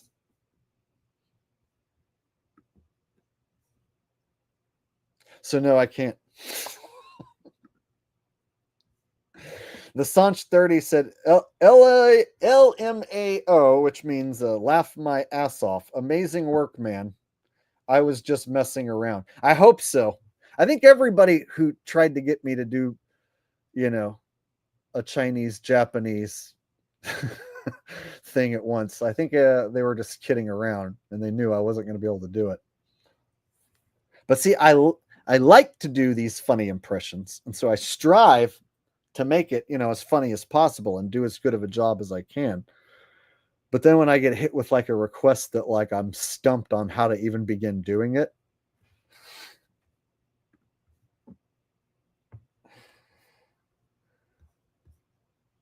Thank you. I appreciate it, Sanch. All right. I've been on here 3 hours and I think I'm getting a little tired and I'm getting hungry. So with that said, maybe I'll just wrap it up. I got through what I wanted to talk about tonight. And now I'm just talking about random stuff. So I guess this would be a good stopping point. All right, y'all. Thanks for watching. Thanks for hanging out with me tonight, you guys. I'll try and do another stream, maybe Friday or Saturday or something, and we'll reconvene again. And if you haven't watched my latest video, go check that out. And yeah, good stream, good times. Thank you to everybody who commented. Thank you to everybody who donated. Thank you to everybody for hanging out with me. Good times. Until next time, this is your boy signing out. Peace out. Much love. Good night.